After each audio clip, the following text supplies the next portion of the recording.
Go ahead and unmute that mic.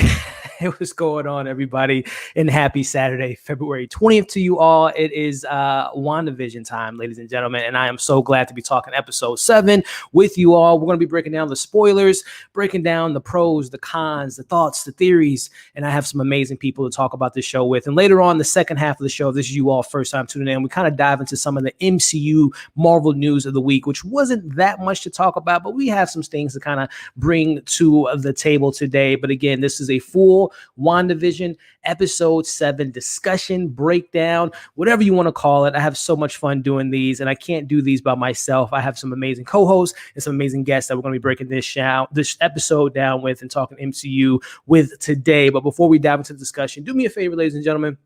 If you are watching this live, number one, thank you for taking the time to come out on this Saturday to talk about WandaVision. So make sure you all give this video a thumbs up. It really helps out the channel, works on the algorithm, all that fun stuff. But then also, if you all can do me a favor, share the video. If you know anyone that loves the show just as much as we do, if you know someone that wants to know maybe potential theories and get their answers, questions, we'll bring them into the chat and let's have a great discussion about it. And of course, if you guys haven't already, subscribe to the channel and also support these wonderful content creators in their channels as well. All their links are in the bio. So with that being said, let me bring in my wonderful co-host, starting off with Amanda. What's going on? Hey, so happy to be talking about episode 7 with everyone again, and like every Saturday. Oh, yeah. So it's exciting. We saw a lot, and it's going to be a great discussion.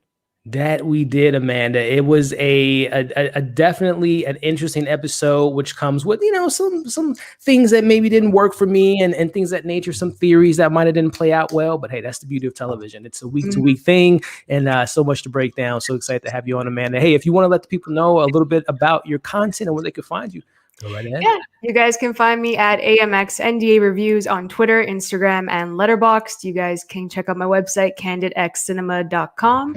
And I'm also on YouTube at Candid Cinema, so you can see me there.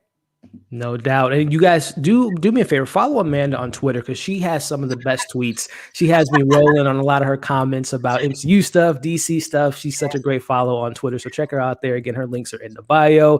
And then my second co-host, my guy representing the East Coast, talking about Chris from Taste Take. What's going on, man? How we doing today?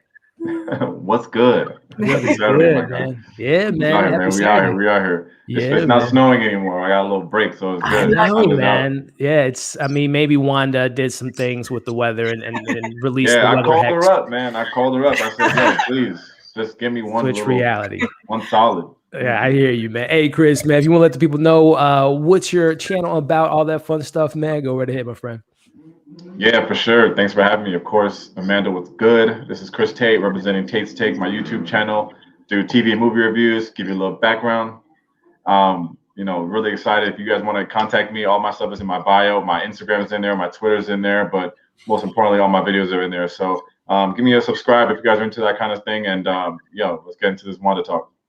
Hey, do yourself a favor, ladies and gentlemen. If you haven't already, Chris and Amanda have been on the show every single week, and you all see their great opinions, their great takes. So Taste Take, Amanda, check them out on YouTube, Instagram, Twitter, all that good stuff. You'll do yourself a favor. They got some great content. So we have a great discussion amongst ourselves, but we always like to bring in some special guests. And I always like to bring in people I'm a fan of. I love their takes. I love their opinions, and so excited to have our guest on. One of them is running a little bit late. He has some technical difficulties, and he'll be coming in a little bit later. But we got some people I'm really excited to talk about the show with. Starting off with my man from Detroit, man. I started my channel 3 years ago, going on 4 years, and this guy has been part of the community since the beginning. Big fan of his content. Not only does he have incredible quality, great opinions on things, but he's also a very funny individual. I'm talking about the one and only Q from Q Reviews. What's going on, man? What up, man? Thanks so much for having me back on the show. It's always been a pleasure, man. Loving the hair, man. We should do Black Panther. You know what I'm saying? I'll be Killmonger. You be T'Challa, man. I'm glad. I'm glad here to talk about sitting here talking about some WandaVision, man. Yeah, and I'm very excited, man. As for the people want to check me out, you can check me out over on Q Reviews. If you like good takes on movies, and if you like skits, and if you like to laugh, just have a good time. Come over there and check me out, man. I just love having a good time, man. So yeah, man, I'm excited. Thanks for having me on again. It's a pleasure, Q. And like he said, if you guys want to have a good time, you definitely want to check him out. Check out his channel. He's approaching 1,000 subscribers, guys. So if you can do me a favor, not only support all these people subscribe to the channel, but Q's almost to 1,000. So go ahead and subscribe to his channel if you guys haven't already. You're gonna really love his content. The next guest here, you talk about knowledge, you talk about comics, you talk about energy, good vibes, a lot of good. He's building his own community not only on YouTube, but we're talking Twitter, Instagram, TikTok. This guest here has a lot of great stuff, and he's an encyclopedia when it comes to this comic book stuff. I'm talking about the one and only Michael from Black Gay Comic Geek. What's going on, Michael? How we doing? Hey, how you doing? That's high praise. Oh man, it's all the truth, my friend. And I felt bad what Q said, because he was like the hair crew. I was like, oh man, I can't be part of the hair crew. Oh yeah, man, yeah, you can. Michael, man, it's a pleasure to have you on, my friend. Yeah, I appreciate you for asking me on. Like, I've been a fan of your channel for a while, been watching you for a while, subscribed to your channel. So when you hit me up to ask me to be a guest, I was hyped. So yeah, I'm ready. Ready to talk about WandaVision. But for those of you in the chat that aren't familiar with me, as he said, my name is Black Gay Comic Geek. So I'm black, I'm gay, I like comics. And you can find me anywhere on social media under that name. I mostly talk about, on my YouTube channel, I mostly talk about movies within the fantasy, sci-fi, horror genre. And I talk about indie comics. I mostly save Marvel and DC for my TikTok, which I just recently started doing. I usually break down all the characters and let you know about their powers and all the things that they don't show in the movies. So yeah, I'm ready to talk about WandaVision too. Oh yeah, and listen, ladies and gentlemen, check out all his content, especially his TikTok. I love the takes, man. I love this, letting people know about these characters that we, Young Avengers, the Avengers, Wanda, breaking it all down, man. And I'm so excited to pick your brain on all the stuff that we got in this episode, Michael. So again, it's a pleasure to have you on, my friend. Yeah, high pressure, because I don't know everything, but we're gonna try. No doubt, man. Like I said, I got this just in case. Oh yeah, Hey, we might have to break that out, man. We might have to break that out for sure. And then, ladies and gentlemen, like I said, we have one more guest that will be joining us, Shalon from the Binge Zone. He'll be coming in a little bit. He's getting things situated, so we'll bring him in once he's all ready. But before we get into the discussion, we got some people showing us some love in the chat, saying what's going on to everybody. We got Bob. What's going on, Bob? We got Angel, who made an end to it. What's going on? It's Agatha All Along. Oh yeah, we're gonna be talking about Agatha Harkness and breaking it all down. Yes, what's going on? We got my man James. What's up, James? And some love in the chat. And we got Rob, number one. Thank you so much, Rob, for coming in today. And the super chat is much appreciated. We're gonna have a great discussion. And Rob just had a quick question. Do you folks think this experiment meta take on sitcoms nested in the MCU movie is a one-off? Could a second season work again? So I mean, we'll jump into this episode, but just quickly, Amanda, just addressing Rob, which again, thank you so much for the super chat. Do we think this is a one-off? Are there any other sitcoms that might play into a future MCU show or maybe a movie? I feel like this is a one-off, considering like where like the time period that it takes place, kind of like right after Endgame. And like, I don't think, depending on what happens at the end of this show and what happens to Wanda later on, I don't think there's going to be a season 2. It's feeling that way for me. Like even the rewatch value, not there for me. And I know like we're like 6 weeks, like I get it, but it's just, I won't go back and watch it again for some strange reason. I just don't feel it. Interesting. What about you, Chris? Do you think this is a one-off, or do we see a potential, based on the popularity of the show, that they didn't have plans for season 2, but hey, sometimes that money talks? Yeah, I agree with everything Amanda said. Get that moment. No, I agree. I think it's a one-off. I don't know. Maybe I don't agree with everything. Maybe I get the rewatchability thing. I think I'd watch it again, but maybe not a lot of times, because like a lot of it is cliffhangers and figuring things out. Yeah. But I think it's genius. So it's like don't fuck up a good thing. It's like, you guys nailed this one so far. Love the shows. We'll get into it a little later, of course. But yeah, I think it's a one-off, but a great one-off. Yeah. Interesting. Q, what about you, man? This is a one-off situation, and if so, do we see Marvel implementing any more of this kind of experimental sitcoms? You know, I don't think we'll see that in a Hawkeye or a Falcon and Winter Soldier, but hey, a low-key show. Detective Wu has been rumored to have a show, a Hex Files, as some people have been calling it. So would you like to see a continuation of at least this sitcom experiment moving forward with any other characters in the MCU?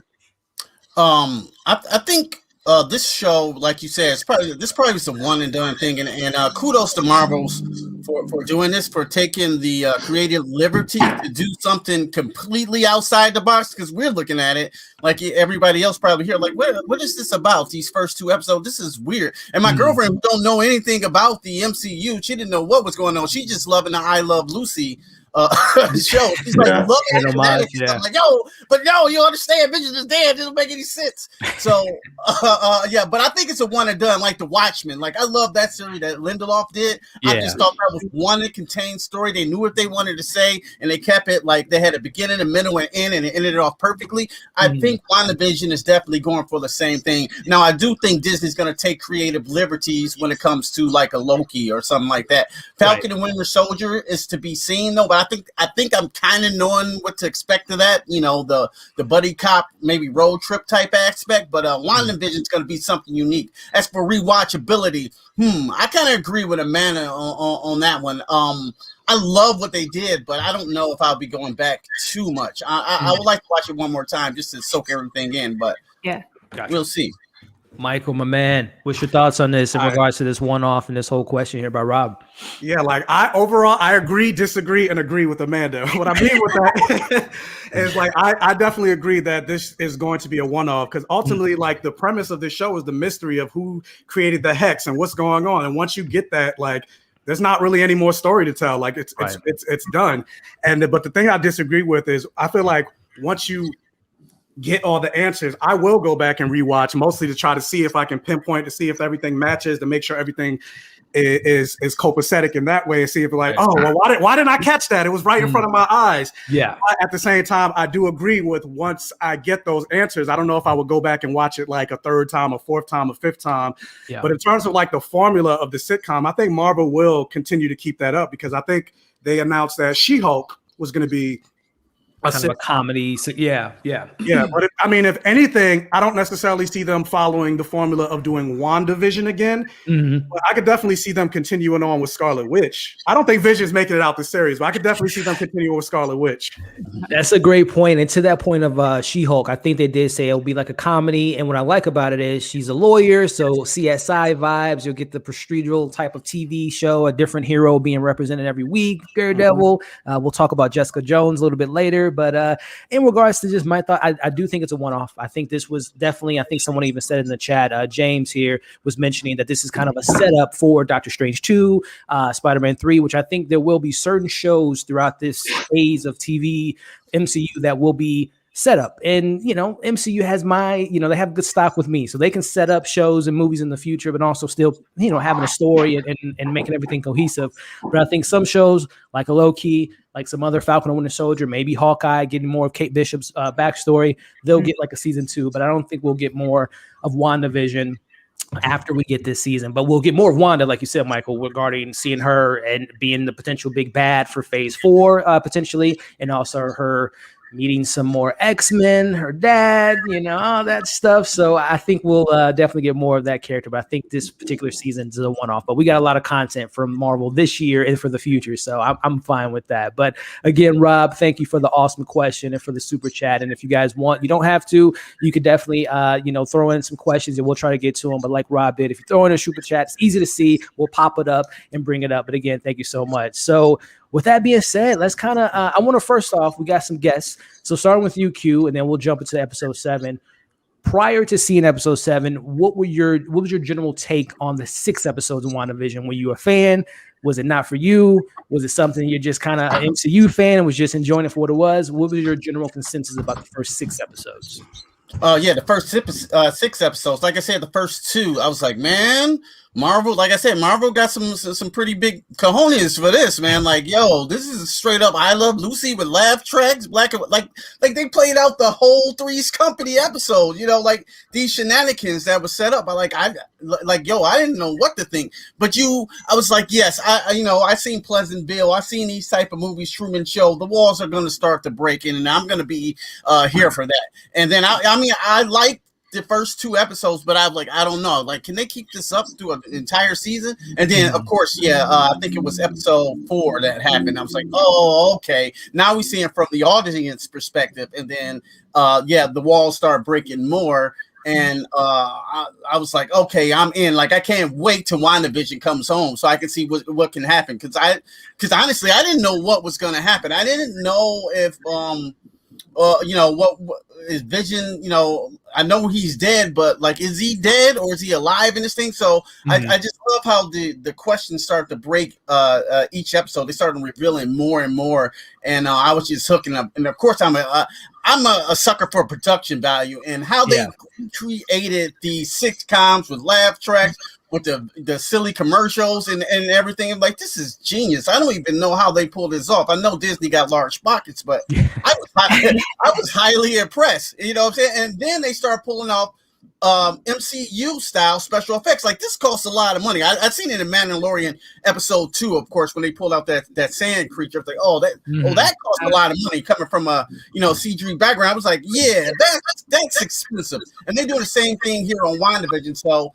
yeah, I'm in. Even though it's super weird, and I think I like it because it's super weird and different. You know, not of the norm. So yeah, I'm really digging this show. I'm really digging it. I like all you know. It's 6 episodes pretty much. Yeah, the weird is definitely in the word, and experimental and risk taking is definitely something I could agree with you there, Q. And I've been enjoying the journey as well. And tossing it to you, Michael, just your thoughts prior to episode 7 in regards to, you know, what you've liked about the show, the direction the show is going, some things maybe that didn't work for you, just your general take on the first 6 episodes. Man. Oh man, I was hyped about this show from jump. Like even when they announced the show, like for me, I came over from the angle because since like 2016, I've been calling for the Young Avengers because I'm a big Young Avengers fan. Like, Young Avengers is the thing that got me into Marvel Comics. Interesting. Like really heavily. Because before that, I would like look like sporadically, but I wasn't like really reading it heavily until Young Avengers came in. So I just kept saying like, give me Young Avengers, give me Young Avengers. And then when they announced this show, I'm like, why else would they do WandaVision but for to give me the twins? I was like, yes, okay, give it to me. Billy and Tommy, I'm ready. Yeah.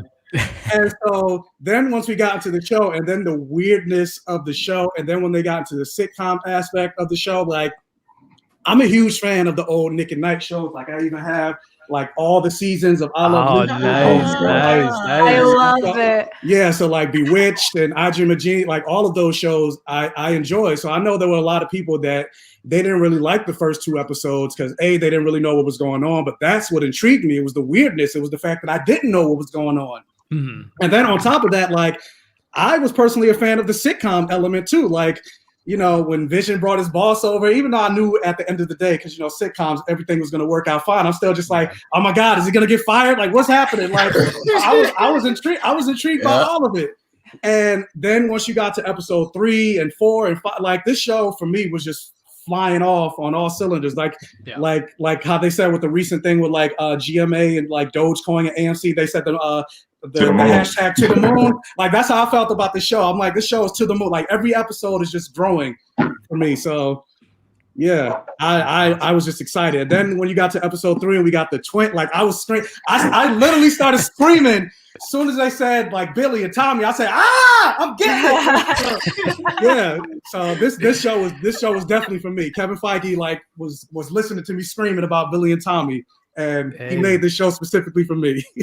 Well, thank you, Michael, for putting in that good energy, man, and having the twins come into the MCU. And we'll definitely talk about the twins a little bit later in this breakdown, because where are they? They're missing, and there's a couple kids missing in Westview, and we'll break it all down. So let's just jump into it. Episode 7, again, this is a full spoiler breakdown. Again, if you all want to engage in the conversation, is more than welcome. Drop in your comments, your theories, all that good stuff in the chat, and we'll try to address them as much as we can. But let's go ahead and kick it off. So we open this episode up with Wanda in the Modern Family style, waking up in bed, and you know, she knows she's made a mistake. We know that Wanda's anger and her powers are connected to her anger. So whenever she gets a little bit upset, she kind of loses control, as we've seen throughout the MCU, whether it be her introduction to Age of Ultron, whether it be Civil War, whether it be obviously Infinity War and Endgame.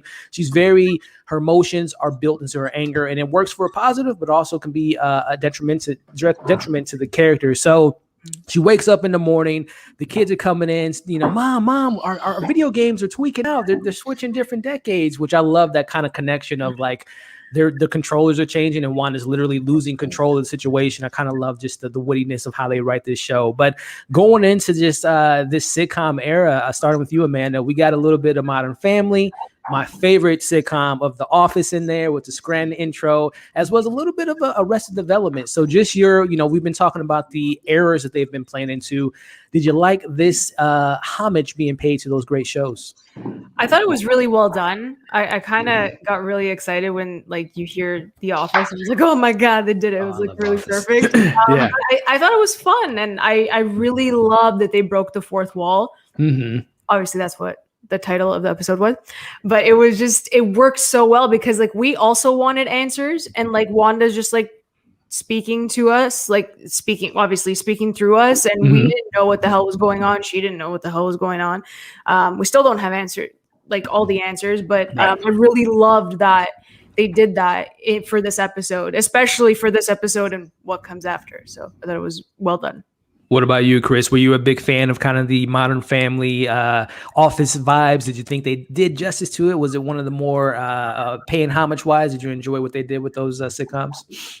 Yeah, for sure. I really, really picked up on the Modern Family as one of my favorite shows. Mm-hmm. And I guess the Office stuff was a little lighter, and Arrested Development was also one of my favorite shows. I thought that was a little lighter, but yeah, I think the best part about the episode was like how good Elizabeth did Claire Dunphy from Modern Family. Like, I don't know if y'all watched Modern Family, but that was like watching her in WandaVision. So like super legit. Best part of the episode for me was like watching her act the way that Claire acts on Modern Family. So yeah, I was all for it. I've only seen like one or two episodes of Modern Family. I've been wanting to watch the show, so it's good to know that she definitely kind of honed in her skills on that character. But Q, man, what'd you think about the Office and the Modern Family kind of homage, man? Were you appreciative of it, or thought it was a little bit lackluster? To tell you the truth, these shows I haven't seen. Hey, man, I didn't watch a lot of those earlier shows that they showed in the show. I never seen Modern Family, and I might have seen a couple episodes of Office. Everybody been telling me to watch it, but you know how you get with these things. It's so many TV shows at the same time. When you say you want to catch up, this one kind of I haven't went back yet, and I know it's like the most popular television show of all the time, but I can tell exactly what they were doing with the zoom in, with like how the almost handheld camera with the zooms and things like that, and the music were like, oh yeah, this looks. I mean, this looks perfect. I mean, I've seen clips of Modern Family, walking by doing something like, oh yeah, this is perfect. So yeah, I'm more of the generation before probably that, like of the family manner, of course, the family ties, because I'm a little bit older, so like I remember these perfectly. So like the Modern Family, I got it, but I didn't quite get all the references, of course, because I didn't. I never really seen those shows, those modern shows though. But I still enjoyed the episode the same. It still was cool. It still was definitely cool. What about you, Michael? Were you a fan of those shows? And if so, did you feel like this particular episode did justice to those series? Yeah, I'm with Q. I never watched Modern Family or The Office. And same thing. I'm of the other generation watching Family Matters, Step by Step, all those shows. The TGIF shows, hanging with Mr. Cooper Martin and things like that. Gotcha. And I know a lot of people keep telling me, oh, The Office is funny, you need to watch The Office. But me, I'm just like, is there magic in it? No? Okay, I don't care. But overall, like, I still enjoyed like how they did it. Like, even though I can't compare it to, I still like the breaking of the fourth wall, getting more into Wanda's psyche, because for the most part, even though you were with Wanda throughout most of the series, this is the first time she's actually, speaking everything that's in her mind and just saying like she doesn't know what's happening and things like that. And then also like it was a clue that she kind of dropped, but I'm like, is that a clue or is that a slip of the tongue when she says something about this is what happens when you expand the world that we created? I'm like, she didn't say I created, she said we. I'm like, wait, who is we? Yeah. So like her speaking, like I'm like, yeah. So I'm like, okay, yeah, I like this format. That's a good thing that you dropped there a little bit later. When we get to the Agatha Harkness discussion, I definitely want to wrap that back around to that point that you brought up, Michael. But in regards to me, I thought that I'd never really watched Modern Family, so I didn't, appreciate all the nuances there. But I am a fan of The Office, and I have to say I wasn't the happiest with the way they kind of. I don't feel like there was enough Office involved because, again, it's one of my favorite shows. Yeah, I didn't feel like it was. The only thing that we got was the Scranton. The intro was like a very Office Scranton intro with the what we get from The Office. And I told the man and Chris a couple weeks ago, wouldn't it be so meta? And again, we'll talk about the Luke Skywalker, Reed Richards. It would have been so great if they did have John Krasinski in this episode as Reed Richards, but also paying homage to him being Jim Halpert in The Office. That would have just been perfect for me. But it didn't happen. But we'll talk about that Luke Skywalker character at the end. But nonetheless, I did enjoy the homage of some of the things. I just wish it was a little bit more Office vibes to it. But nonetheless, we do have our other special guests in the waiting room. This gentleman here, he watches so much TV. He named his channel The Binge Zone, and it is definitely deservingly so. He watches TV, movies. He does explainer videos. He has a lot of great content. I had the pleasure of talking Lovecraft Country with him on this channel, and I'm so glad to have him on today. I'm talking about the one and only Shalon from The Binge Zone. What's going on, my friend? Oh, hey guys, how's it going? It's going good, man. How you been doing, man? I've been hanging in there. Gotcha, How you man. guys? How are you guys? Hey, we're doing good. We're good. Nice to meet you. We're talking Nice to meet WandaVision, you all. man. So we're doing great. Hey, Shalon, man, if you want to let the people know quickly where your channel is and what you're about, man, go right ahead, my friend. Okay, sure. The channel's called The Binge Zone, where we pretty much cover all things TV, movies, with the emphasis on streaming services, Disney Plus, Netflix, all that, where we really dive deep into the nuances of the characters, the lore, and pretty much everything involving the show or movie. And we try to look at it from a different perspective, a deeper understanding of the actual story, as opposed to everything else that's ancillary that surrounds the medium. And you guys can find me on YouTube at The Binge Zone, Twitter and Instagram, same handle. That's pretty much it. No doubt, man. Shalon, so excited to have you on, man, and to get your take on this episode. And before we go into the next question, man, just generally speaking, how have you enjoyed your experience with WandaVision so far up to these 7 episodes? WandaVision, surprisingly to me, is very enjoyable. When I first saw the trailer and the first episode and a half was kind of like, I don't know where this is going. Yeah, but of course, as the story develops, you start to understand, like, okay, this is a lot better than I was expecting.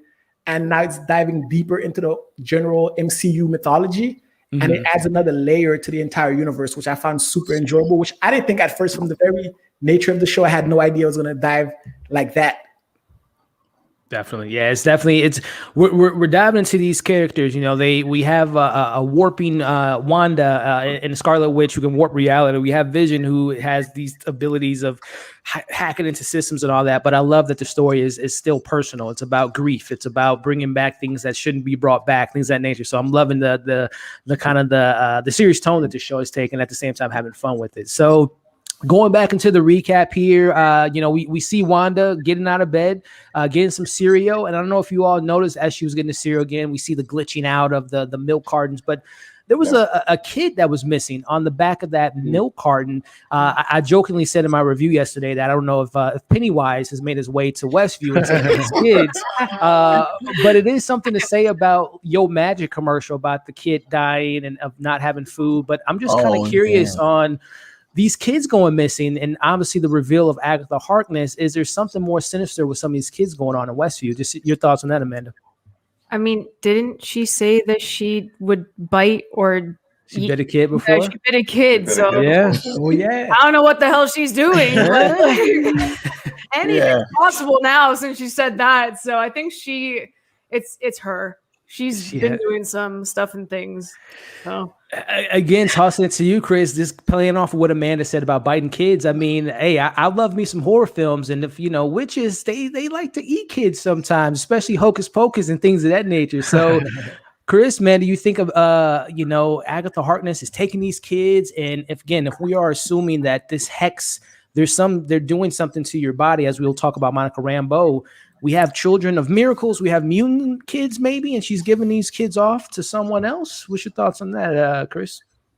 Yeah, I'm not sure who that kid is or what the hell happened. And I was like, if that kid's on the milk thing, you can't be the only kid that's missing. They would have put like signs around the neighborhood where they're fucking trick or treating. But I don't know what the story is. But then I'm like, okay. And you also don't know like which version of the milk that was. I forget which time period that milk decade that was even in to even have that kid be missing. But I don't know, like you think about like going back to the office scene from the other episode where the guy's like, oh, she's in my head. Yeah. So maybe it's like she had to get rid of the kids so that the 2 kids that did come through, she knew that those are like the right kids, I guess. Like, like let's clear out the kids. So I have, the twins as my focus. But it's weird to think like, all the kids are gone, but then the one kid gets to shine on the milk carton. Yeah. So I don't know if we're even supposed to look at that. We'll see. Q, man, tossing it to you again. This last week was the Halloween episode, and the week before that, Vision has an argument with Wanda, and he asks her, "Where are the kids?" In the very next episode, we see a town full of kids, and now, where were they? Where are they now? What's your thoughts on this kid theory, man? Again, is it Pennywise? Can we just go ahead and just assume it's Pennywise? Yeah, that's what I said. Yeah, they all float. They all float. It's a circus in town, right? Yeah, it's a circus. It's weird. Yes, it's and the cereal box was a clown, by the way. Like the logo was a clown. Oh, the logo was a clown. As I said, they did mention Vision being a clown, so there's some clowns. Yeah. Vision is Pennywise. Stephen King crossover, man. That's the big reveal, guys. Yeah. Luke Skywalker. It's not Mephisto, it's Pennywise. It's Pennywise. Hey, jokingly enough, man, I would love this not to go on a side tangent, but Bill Skarsgård as a nightmare character would be pretty good casting if you ask me. But Q, do you have any thoughts on these missing kids in town, my friend? Yeah, it's weird, like you said, like from the episode, where's the kids at, and then now it's like the next episode was like full of kids. In Halloween, where were they at? Were they in dormant? Is Scarlet Witch so powerful that she just has all these kids in dormant? Like, you're right. There's no kids here. Maybe Vision feel more safe if I bring more. If I bring more kids here, I feel like this might be a real world. You know what I'm saying? Yeah. Like, I think Wanda has mastered the pet cemetery, and she's just bringing everybody back. So these kids, it looks like that milk carton probably I would say would be in the 90s. Like that. Yeah. The carton of milk with the kid on the back. Those weird. That always scared me on Unsolved Mysteries in the store when I seen it. But yeah. So I don't know, or was it Agatha all along?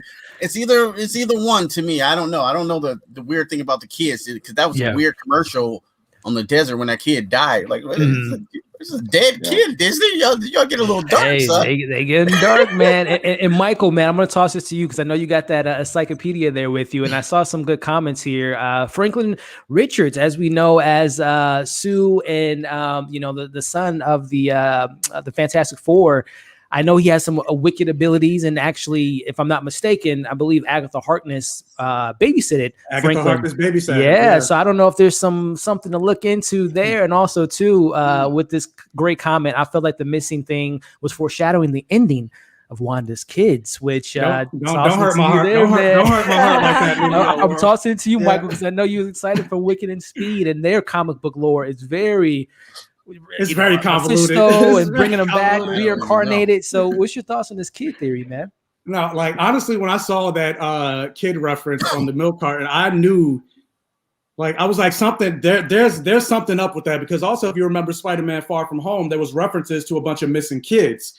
So I'm like, that has to tie into this. But I like what Amanda said when she was like, "Is it Agatha?" Because that's not what I thought at first, because I thought it was, because I'm trying to get a hashtag going on Twitter, hashtag Wanda gotta go to jail, because she's doing, she's taking people from their lives. Yeah, she's taking people from their lives. They're suffering. They're in pain. They're suffering from grief. They have their own family and things like that. And she don't, like, when she had the conversation with Pietro, like, and then when she also came out of the vault, I mean the hex, like, she don't care as long as she has her man and her kids. She don't care. So I'm like, but I like the theory about Agatha, because at first I was like, I think because originally, like they mentioned, there were no kids in Westview. Then all of a sudden, as soon as Vision is like, why are there no kids in Westview? Next episode, Wanda's like, oh yeah, okay, kids. And now next episode, there's no kids again. So I'm like, is something messing up with her hex? Because we also saw that the hex is glitching and things are going out of control. So I'm like, yeah, I thought it was Wanda, but I actually like the theory that it's Agatha, which has me really confused about the whole Agatha Harkness thing, because in the comics she's not a villain, right? But Yes, but in this, it seems like they're making her a villain, or are they? Because is she being manipulated? I don't know. It's a great point. I mean, we know that, and we'll have a conversation about it again, just expectations from what we may know from the comics and what the MCU does with the comics, because we know Skrulls are different in the MCU. We might get different versions of Skrulls, but they're traditionally bad people, but they're good people in the MCU. The Mandarin reveal, so they always kind of do like a spin on these different lores. So tossing into you, Shalana, regarding this kid theory, any thoughts on Agatha Harkness being involved in these missing kids, someone else being involved? Wanda, again, going back to every episode, whenever someone asks her, very first episode, why aren't you married? Why no kids? The very next episode, she's married, she's having kids, all this stuff. So it's always kind of like she's making this perfect reality. But what's going on with these kids, man? When it comes to the kids, I think it really is Agatha. And I think she's doing this to sow some sort of division between Wanda and Vision, because she said it herself, she was the one who's been behind all the bad stuff going on. And we saw, I think it was episode 3, when she was the one who first put Vision on to something that was going on with everything not being right.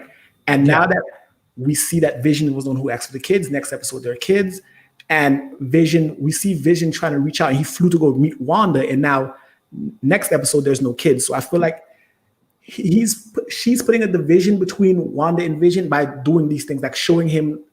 I'm not sure what her end game is. She might be in cahoots with, what's his name, the guy from Sword.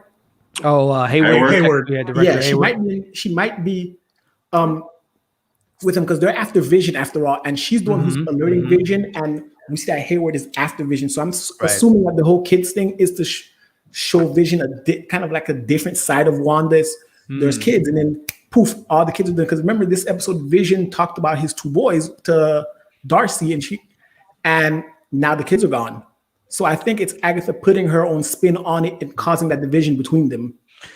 Yeah, there's definitely some division going on here between the 2 characters, which we'll get into a little bit later. But that's a good point you make there, Shalana, regarding this riff. Again, if we are to assume that there was some deal being made with the devil potentially, which will, the Mephisto theme, we'll talk about that. But if she made some type of deal to to have kids and have a husband, but now it's kind of a rift there, is Agatha Harkness involved in this and has her own, again, when we get this big reveal, I can't wait to see who the big bad is really behind the scenes. But go ahead. No, you go ahead. No, you go ahead. No, real quick, it's nonsense, but it made me think of a good episode title, as Sean just said, like WandaVision. So like one magic wand that is a vision. Oh. I see what you're doing there, man. Wordplay. You should write for them. Good job. Listen. If you're out there. No, what I was gonna say is also it reminded me of going back to episode 2. Now that we have the thing about the missing kids, you go back to episode 2 when they were doing the talent show, all the eerie creepiness about for the children. Oh. Now the children are gone. Yeah. Hey, again, these kids grew up pretty quickly. And I guess just a little side tangent, just want to know, and we talked about it a couple weeks ago, but I don't know if Amanda and Chris was on that episode, but when we saw Billy and Tommy aging up, I think some people thought that was Agatha that was aging them up. They looked at each other and they agreed to like age up versus the other way around. But did you guys take it that way, or do you think it was Agatha that wants these kids to age up for she can feed them to whoever the big bad is? But when they were at the sink though, they were like, she's like, don't do it, because he said how old about to be to get this dog, whatever. I gotta be 10. All right, bet. And right. They just did it. Yeah. So that's kind of like the take that I saw. What about you, Amanda? I agree with him in that case. So. Did you think it was Agatha that kind of had that involvement of the aging up just to kind of do whatever her plan is, or do you think Billy and Tommy went ahead and aged themselves up to have their dog? Yeah, I if I was to guess, maybe they aged themselves up. Saying they have their dog, because it's just so weird. I didn't really be honest with you. I don't know. I don't know if Agatha did it, or I don't know if they did it themselves, or what's going on. I do believe Agatha killed the dog though. Yeah, and she definitely said so at the end of this episode. So. Yes, let us know. What about you, Michael, in regards to these kids aging up? Was it something in their own will? No, I don't think Agatha aged them up. I think the twins aged themselves up, specifically Billy, because that's his power to warp reality. Right. But I think Agatha was manipulating the situation to cause them to age up, because every time they aged up, she was there. And I'm assuming she killed the dog. That's why the bushes were shaking, because she was killing the dog. But I think she did that because she had a suspicion that they were going to age themselves up again. It's a great point. Yeah. And it's every scene that she was involved with them, some type of, when she was going to babysit them, they became 5 years old when the dog needed to be there. Yeah. So it's definitely something to be said about her, not intentionally aging them up, but the effects, the consequences of that. What about you, Shalon? I didn't realize she was there every time they aged up. That adds a whole new layer, because it was Wanda who stopped them from aging once the dog died. Right. She was the one who killed the dog to maybe spark the catalyst for the aging up. And Wanda stopping them probably put a damper in her plans, which is why she took them babysitting, which is why she babysat them this episode, and now they're missing. It's a great point, man. Great point. A lot of stuff to, again, and we talked about the rewatchability factor of it all. I think there might be a little bit of rewatchability factor. Yeah, now all this is coming out. I actually watch this stuff. But especially once we get all 9 episodes and we can watch it as that just kind of cinematic experience and kind of watch it back. Well, I don't know if we'll watch it all back to back to back to back, 6 hours worth of content, but it will. It will be interesting to watch it from beginning to end, to kind of pick up, like you said earlier, Michael, all the nuances, all the little details and all that stuff, to see if it has that great, cohesive story involved. But going back into just following up with the recap, again, we see the kids missing. We have a moment where the only scene that we got in this episode with the director Hayward is he's talking to one of his people that work for Sword, and he mentions that they're going to launch on Westview. And we even hear Monica mention that earlier, that his plan is to destroy Westview, burn it down to the ground, regardless of who's in the hex, just to get to Vision. Now, we've been talking about it for weeks, and there's been theories online, but I want to hear from the panel just kind of your thoughts on Director Hayward and this whole Ultron situation potentially being in the mix. Again, just remembering that in Infinity War, they took Vision's body. They've had Vision's body for 5 years now. Now, were they experimenting on him? Were they weaponizing him? Were they taking something out of him? Were they putting something in him? What's up with Director Hayward, Amanda, and his villainous plans to destroy Westview just to get Vision? Honestly, I don't know. I have no idea. They could have done anything with Vision. They definitely experimented on him. Like, why else would Wanda want to get him out of there in the first place? So I think we'll kind of find out what happened during that period with Vision, because there's been promos showing other stuff.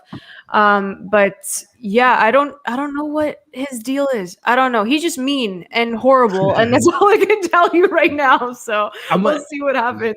To that point, tossing it to you, Chris, in regards to, again, my whole thing about this show, the idea of it being called WandaVision, it's all about perspective of these characters. They're all kind of misunderstood. Even Wanda and Vision are misunderstood Avengers. Vision being created by Ultron, Wanda being brought in by Ultron. So they kind of came in as villains. But now I'm kind of looking at the director Hayward as, if we were in his position and if we saw it from his perspective, as you mentioned earlier, Michael, she did take over this town. She is someone that can be looked at as a villain. So is he wrong for essentially doing what Tony Stark did, which is having this Ultron program and weaponizing Vision? So is he a good guy? Is he a good guy? Is he a bad guy? Do you see where director Hayward's coming from? No, he's not a good guy. I think it reminds me of, and this is the chance, this is nonsense. Stay with me. I think this reminds me of George Bush. Like, let's go blow up Iraq because we think that there's weapons of mass destruction there, and then there's no evidence of it. So he's like, yeah, we gotta get in there so we can stop Wanda. And they're like, wait, what the hell? Like, you just want the fucking vibranium. Like, that's the real mission. Like, we just want the oil from Iraq. Like, don't act like it's about weapons. Like, you know what you want to do. Like, I can't trust you. So I don't think he's a good guy. Interesting. Q, man, are you following with me with the whole?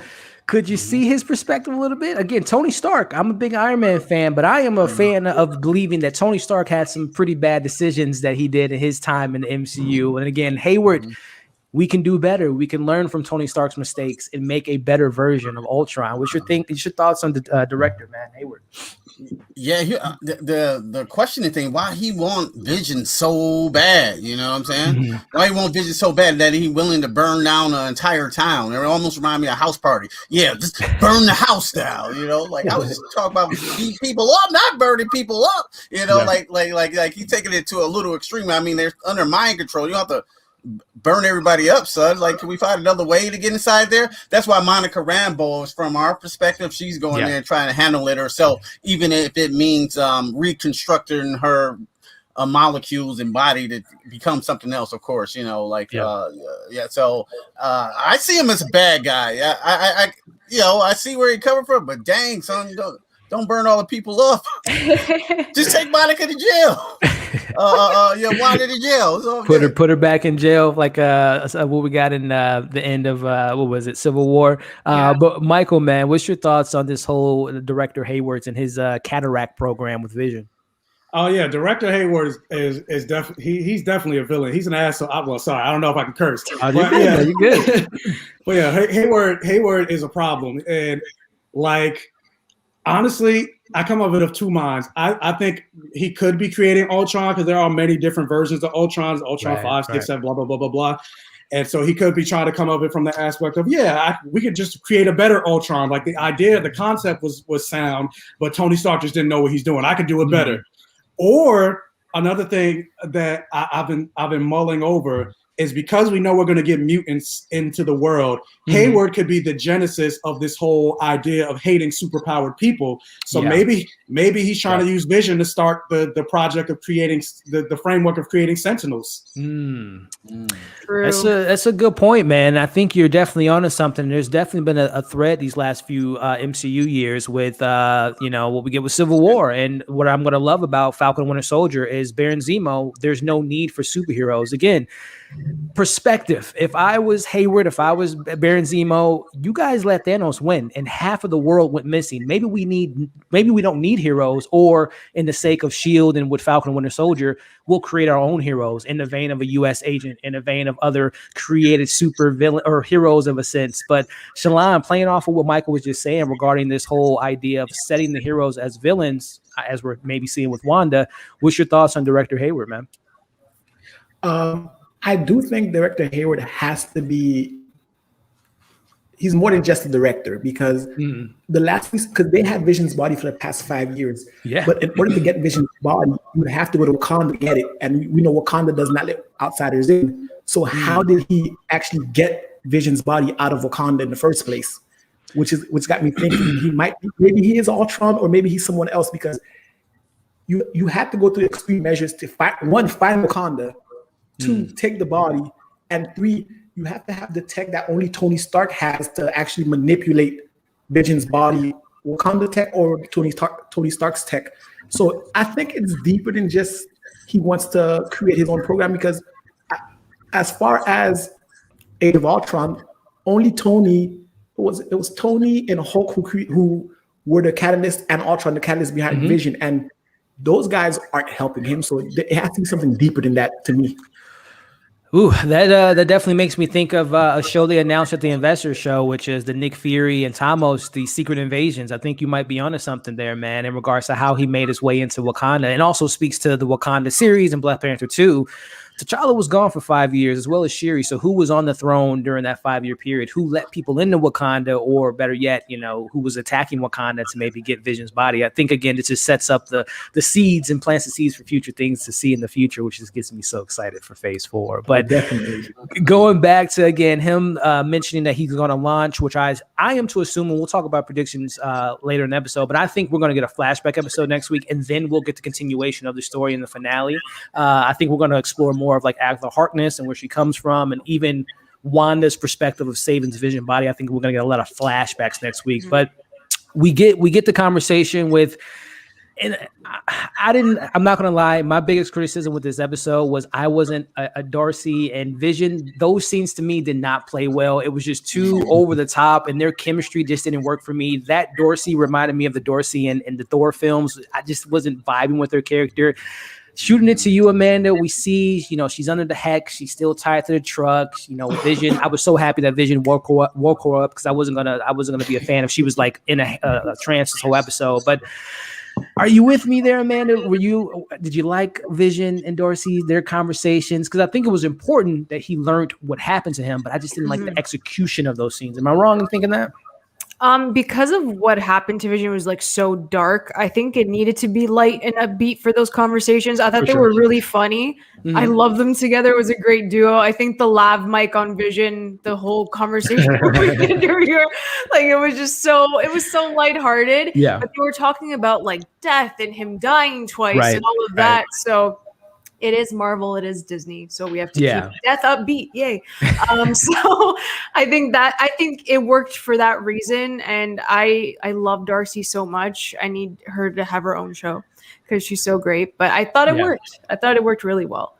What about you, Chris? Those scenes that we get, and I totally agree with you in your perspective there, Amanda. They do have to kind of lighten it up and having that character kind of explaining, which to me, again, these characters are very tragic characters. He doesn't have any free will. Vision was created by Tony Stark and Jarvis. He was created by Ultron. He has this hex that he's in by Wanda. He has no control over his life. So I appreciate those moments, but I just didn't like the execution. But what about you, Chris?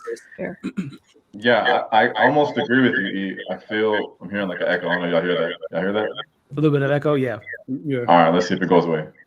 Cool. Yeah, so I agree with you, E. So like I hated those scenes. Like that whole circus thing was crazy. I hated the guy that said you guys are going on stage next. Like that's like nonsense. Like it made the episode really drag for me. I was like, this episode is not it. And then of course the ending is fucking wild. Yeah. So then it's like, oh, this is the best episode ever. I get it, Disney. But still, I still hated those scenes, but still loved Darcy in them. Like even Darcy saying, all right, like fine, like I'll go out with you. Like she's the best part of this whole show. I don't care what anybody says. And then I mentioned it last time. My hot take was that I don't like Monica as a character. Mm. And then when you took Darcy out of that trio, then their scenes were boring. Like listening to Monica and Wu was boring. Like I was like, you need the three of them, and you need Darcy, and then like Vision's not helping her. I was like, all that was nonsense. Like that whole circus thing was nonsense to me. Yeah. Darcy is like she probably read that thing like, all right, this is whack, but I'm gonna just fucking kill it like I always do. And then she just did. I'm a big fan. I think she should get a show. She's just so good. Yeah. Hey man, the way that Wu and her coming out of this, they might get their show. But what about you, Q, man? Were you what did you think about those scenes? And are you on the camp of Darcy being a very interesting, very energetic character that brings a lot of levity to the episode? Yeah, when I thought Darcy was in the hex, I thought it was going to be like she was going to be two broke girls. So I was a little confused. Exactly. A missed opportunity, maybe. Yeah, missed opportunity. But no, overall though, I didn't feel her in the hex. It was just something. Their chemistry together didn't work 100% for me in there. I enjoyed Darcy more outside of the hex when she felt really smart. Where she felt really smart, she was breaking all these things down. How Vision, the signal, and everything like that. I was like, oh yeah, Darcy's back. I'm really digging her character. In this episode, like you said, I'm glad that Vision found out about his past and what happened. He was Avenger. He called her up. That's a very important part of this episode.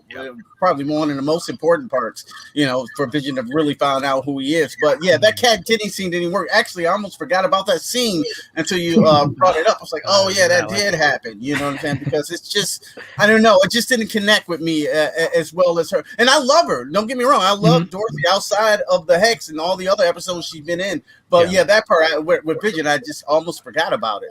So. I'm pretty sure she's going to be strong throughout the rest of this series, these next two episodes. But the first half, that's my only big gripe about the episode, the Vision and Darcy scene there.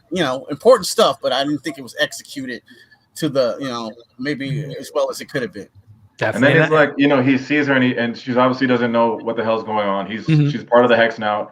He's talking to her. She doesn't know what the hell's going on. Then like all of a sudden he's like, does the zappy thing. And it's like, why'd you waste all that time talking to her? Just because it has to be funny. It has to be funny. Yeah, they have to gotta delete the breadcrumbs or something. Which actually, one of the reasons I didn't like that scene either is Lawrence brings up a great point. Once Vision woke her up, why didn't he just grab her and fly to the house versus taking a car. I mean, it is it's TV. We got to have some kind of inconveniences, But Michael, man, what's your thoughts on Dorsey and Vision's chemistry? And again, the importance of those moments of Vision hearing, like Q said, it was important because he hears how important he is to Wanda, all the loss she suffered, that he's a pretty pivotal part of this family. But what was your thoughts on their scenes they shared in this episode?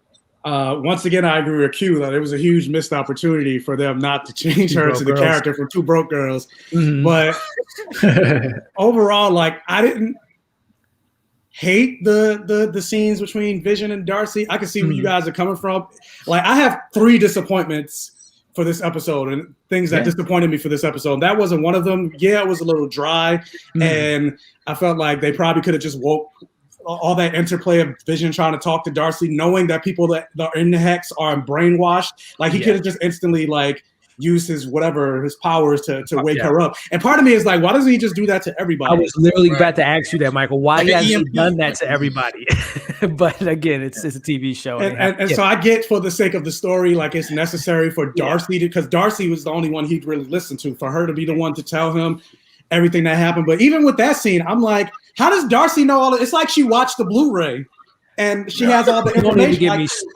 We talked about it weeks ago, how Monica and Wu had that conversation about Captain Marvel almost beating Thanos. Like, I don't know how they knew that. My only theory is that it is swords. So they have satellites and that's how they maybe found Wakanda. They have satellites around the world, and they have a pay-per-view match of what went down in Endgame. Yeah, I'm like, they had to watch it on Google Maps or something. Because I'm just like, I don't understand how they know all because she knew everything from when Wanda destroyed Vision, it was only Vision, Wanda, and Thanos. In that Vision moment, moved all the other, he blasted all the other Avengers away. So I'm like, how? She's like, oh yeah, she had to destroy you. You asked him to do it. Then Thanos brought you back. He rewound time, and then I'm like, listen. I'm like, did y'all watch? I'm like, was y'all sitting in the theater? Y'all sitting in the AMC theater watching it? Like, how do you know all this information? There. Look, Peter Parker. It was Mark Ruffalo. He spoils everything. Maybe he was IG live. He was live during. Peter Parker. I don't know. He put it on YouTube or something. So, but I didn't. Yeah, I didn't have a problem with that. I think we'll get to my second disappointment. But my first, because going back to the beginning of the episode, my first disappointment, and mostly because of the hype of the episode, then all the theories and things that are dropping on the internet. I was mad as hell that this episode wasn't an hour because there was so many memes and stuff going on in the internet, like, according to Kevin Feige, these last 3 episodes are going to be an hour. And as soon as I started, I was like, 37 minutes, and then we already know there's 7 minutes of credits. So I'm like, it's only 30 minutes. What the? So that's my first disappointment. We'll get to the second disappointment when we get later on in the episode. But yeah, this wasn't the Darcy thing. Didn't bother me as much because it also wasn't that much of the show. Very true. Very true. And going back to what you just said, Michael, I do have a section in this discussion about theories online, Mephisto, Nightmare. Is it, I don't want to say ruining the experience of this show, but I think this is what we're going to expect to see with every single MCU show is theories. If you don't read the comics, you understand what's going on. We'll have a whole discussion about that. But Shalon, man, kicking into you, just your thoughts on Darcy and Vision and liking those scenes. Did it not work for you? Just kind of your general thoughts on those two. It was whatever. It felt more like filler than anything else because, again, once he woke her up, they could have flew there. They took a car. They did all that stuff. It felt like for a 30-minute show, like, why are you putting filler in there, especially with the school crossing, the bus crossing? And I'm sitting here like, this feels like one of those recap episodes where if you haven't seen any of the previous MCU movies, like they're telling you this is what happened, this happened, that's why Vision is important. This is, and I'm like, okay, like, if you're watching WandaVision, I'm sure you've seen the MC because you're going to be totally lost if you haven't. So like this was kind of unnecessary, especially if you only have 30-minute run times. Yeah. But, hey. Again, it's a matter of pivotal information, a little bit of exposition dump for Vision to be. I mean, we know what's going on, but Vision doesn't know, so we have to see it on screen. But again, I think just the execution could have been handled a little bit differently. But as we kind of go into the next portion, we get Agnes comes in after the kids are kind of getting on Wanda's nerves. She comes in, she takes the kids, which we'll talk about her taking those kids a little bit later. But again, we're seeing all this stuff going out of the different decades. Just Wanda does not have control. She looks at the camera and says, I don't know what's going on. It's just a case of the Monday. So again, it speaks to her, who created this hex. Again, we assume it's Wanda. someone else? Was it already pre-made before she got there? We'll discuss that definitely. But into, as you talked about earlier regarding Wu and Monica, maybe their stuff not being as interesting, but he gets the email from Darcy in regards to the cataract program, which I think it's funny that they use that word, and it's a show called WandaVision and cataract. Again, it's small things that I like about it, but going into a moment that I don't necessarily say it's a disappointment, because I still think this character, it will be a big reveal. We see Monica. She gets her truck. She gets her thing that she wanted to be made, and the engineer isn't there to deliver it. It's I believe her name was Minor or Major Glitter or something like that, which I don't think is the engineer. I think it was just someone that Monica knew, that the engineer had trust into, and they delivered it to Monica. But I don't think we got the engineer. I hope that's not the engineer. But were you a little bit disappointed, Amanda, that we didn't get that reveal of who that engineer is, or are you okay with waiting for a finale of that big mic drop?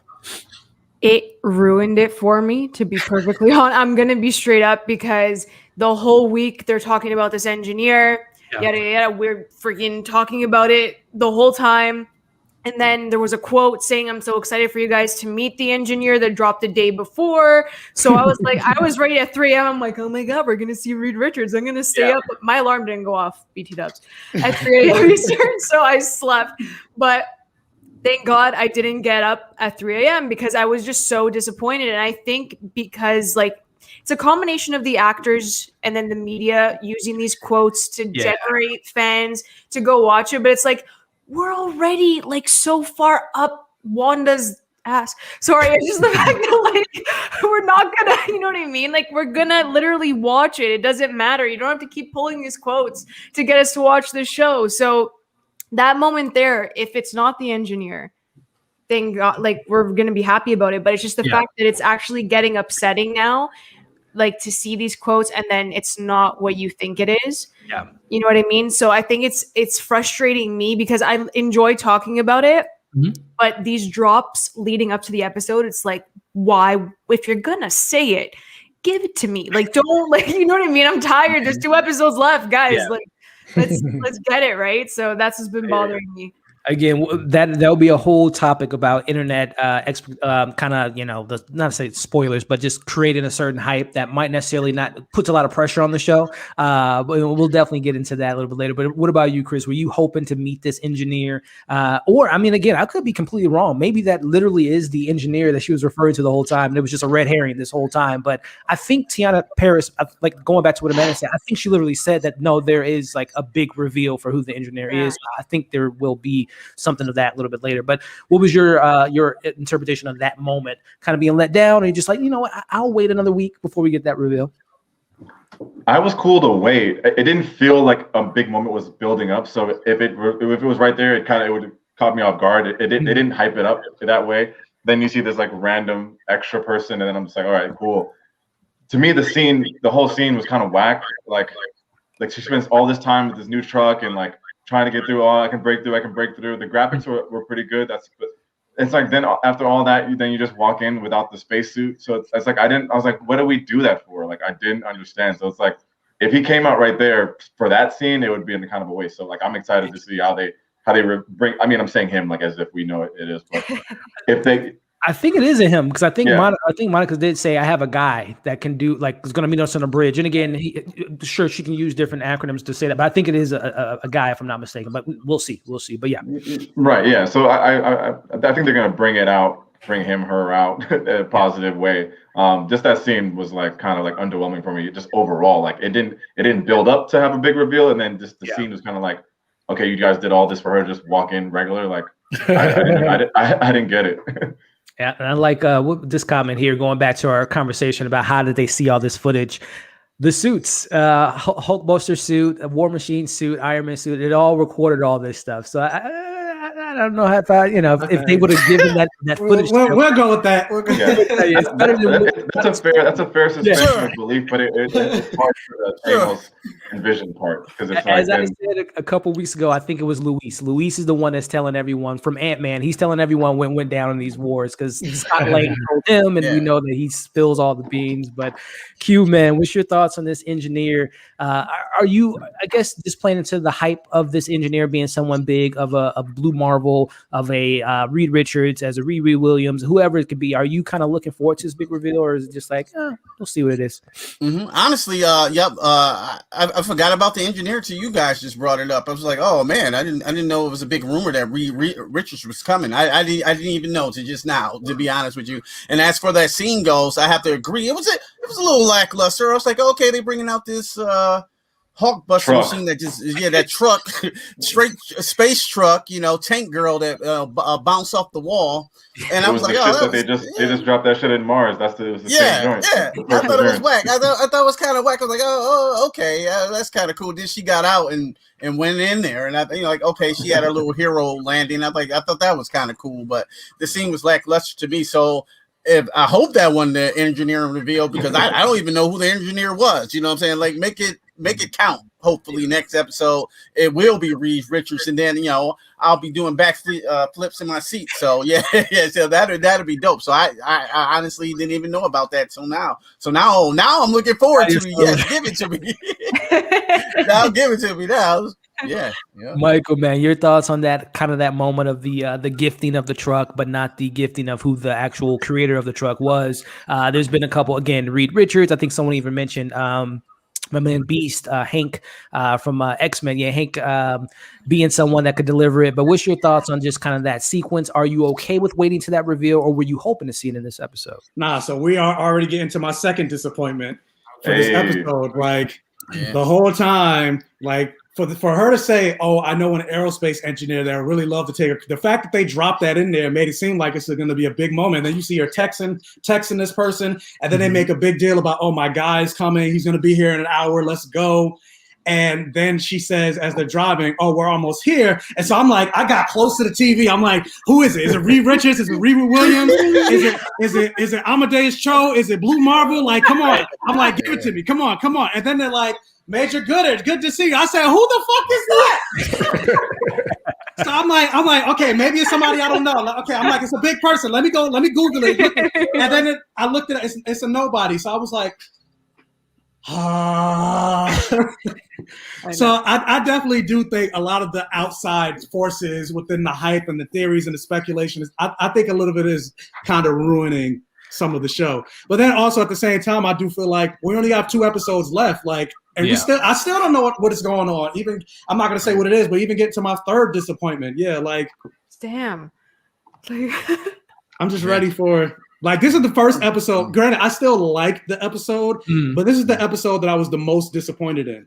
Interesting. Shalon, man, are you kind of in the same boat with Michael regarding just kind of the build up not being there? Or again, if it's just a matter of Marvel, you got my attention, and whenever you do reveal who this is, I'll just take it for what it is. What's your thoughts on it, man, about this engineer situation? The latter. They have my attentions, but I feel like for the most part, I wasn't expecting like Reed Richards or any of that, because I feel like for something that monumental, it's going to be its own thing. Like, to just kind of squeeze them into WandaVision for like a brief clip. But I do think a major reveal that's going to happen, because Sword, from what we saw at the end of Spider-Man, I do believe, and again, it's Monica, Captain Marvel, Skrulls are involved somehow, some way.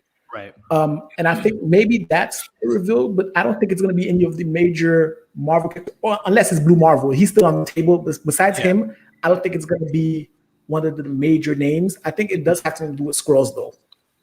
That's interesting you mentioned that, because again, we all know that from Far From Home, we saw Nick Fury in space with their other kind of area, which I am to assume that, again, playing off the timeline, Far From Home takes place 8 months after Endgame, and WandaVision takes months, weeks after Endgame. So I think whatever happens in WandaVision, either Sword's going to have a new director, whether that's a la Nick Fury. He's revealed to be a Skrull, so they have to put someone else in the mix. But again, it's going to be really interesting to see the consequences of the show, because based off of Far From Home, there didn't really seem to be like this world-ending event after WandaVision, unless the multiverse is brought to the equation. Because again, we know Mysterio, he brings up multiverse. He brings up I come from another multiverse, and they were accepting of that. So I am to assume that after WandaVision, the multiverse will be open, which would explain why they were so acceptable to Mysterio coming from another world, because the last 8 months We've got Spider-Man. We've had Doc Ock. We have Electro. All these different X-Men coming into their world. So I think that the reality is being warped after WandaVision. So we'll see if all that stuff lines up. But again, we'll see who this engineer is. To me, I was like you, Michael. I was looking forward to seeing that moment as Amanda was, and a little let down, but I am to assume in Kevin Feige I trust. So whatever that moment is, it will be a mic drop moment.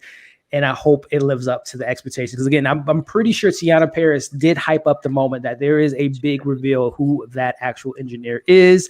But moving forward, again, we cut to more of Wanda being in the Hex, her breaking the fourth wall. A very interesting moment as the person behind the camera, as Wanda says she doesn't have control over this and she feels lonely. And the person behind the camera says, well, do you think you deserve all of this, which obviously throws Wanda off. She's like, why would you say that? First off, why are you even talking? Revealed to later be that it was Agatha that asked her that question. But this sets up one of my favorite parts of WandaVision, the commercials. So starting with you, Amanda, we have the Nexus commercial, which is an antidepressant to kind of get you up into, get it to in your feelings, to anchor you back into your reality, or creating your own reality of your own choice. So we always break these commercials down every single week. Starting with you, Amanda, what was your interpretation of this Nexus commercial? I think it's just a representation of how Wanda's feeling, or she has felt after losing Vision and losing everyone. I actually really enjoyed this commercial and the way it was written. As you just said a couple of lines there, I thought it was really well done. But honestly, after that commercial, I'm kind of sitting here like, what if Wanda she's by herself after episode 9? Like she loses literally everything, because that's what it feels like at this point. And that commercial, I was just kind of taken aback because it got pretty dark, to be honest. So yeah, it's all about how Wanda's feeling. Like I'm happy we got back into that style of a commercial, because the Yo Magic one just threw me. I was just like, what is this? Why are we seeing this? But I think the commercial worked really well to display Wanda's feelings in this case and where it could go after the series is over. Interesting. Chris, man, what was your interpretation on this commercial? And I guess just from a fan perspective, was it one of your favorites, least favorites? What was just kind of your take on the Nexus commercial? Yeah, I'll be brief here. It's probably one of my favorite commercials, and it was one of the most easy to understand. It was very clear. There was not a lot of innuendo. From what I understand, Nexus as a name is kind of like a multiverse type of signaling, whatever, and all that kind of stuff. But just what the commercial was actually, conveying was very clear. All the side effects and stuff like that. At the end, you still might be depressed. It was some pretty dark shit. So I thought it was well done compared to Yo Magic was so weird. I was like, what the hell is that? That commercial, whenever I see those infomercials at 3 o'clock in the morning and you hear all the side effects, the shit is worse than the fucking anxiety. Yeah, exactly. I don't want to die off this. I'd be anxious. Q, man, how did you take in this commercial in regards to this Nexus antidepressant pill that you can create your own reality of your choice? Yeah. I was thinking about this too. Are these commercials maybe representative of the Infinity Stones a little bit? As far as the commercial goes, I thought it was done very, very well. I love the shot when she's in the bed like this and she just gets up and walks like that. Yeah. That was really cool. I was that was pretty creative. The whole commercial itself is creative, and yeah, this one was.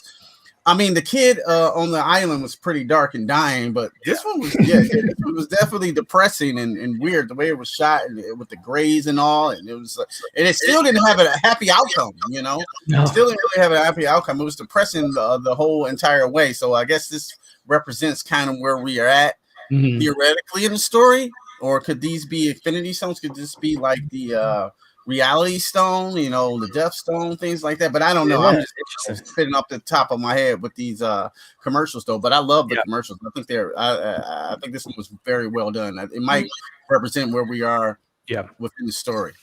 You bring up a great point, Q. I think there's a lot to be said about that commercial, not only from the show and Wanda's her mindset, but also like a lot of people are mentioning in the chat, like James, there is and you even mentioned it, Chris, regarding that there is a connection to the word nexus in the comics regarding reality and Wanda being someone that can go against different multiverses. But Michael, man, how did you take in this commercial? And again, just a greater, not only just perspective of where Wanda's at, but just a greater good of the MCU regarding maybe some undertones or a double meaning with this Nexus antidepressant.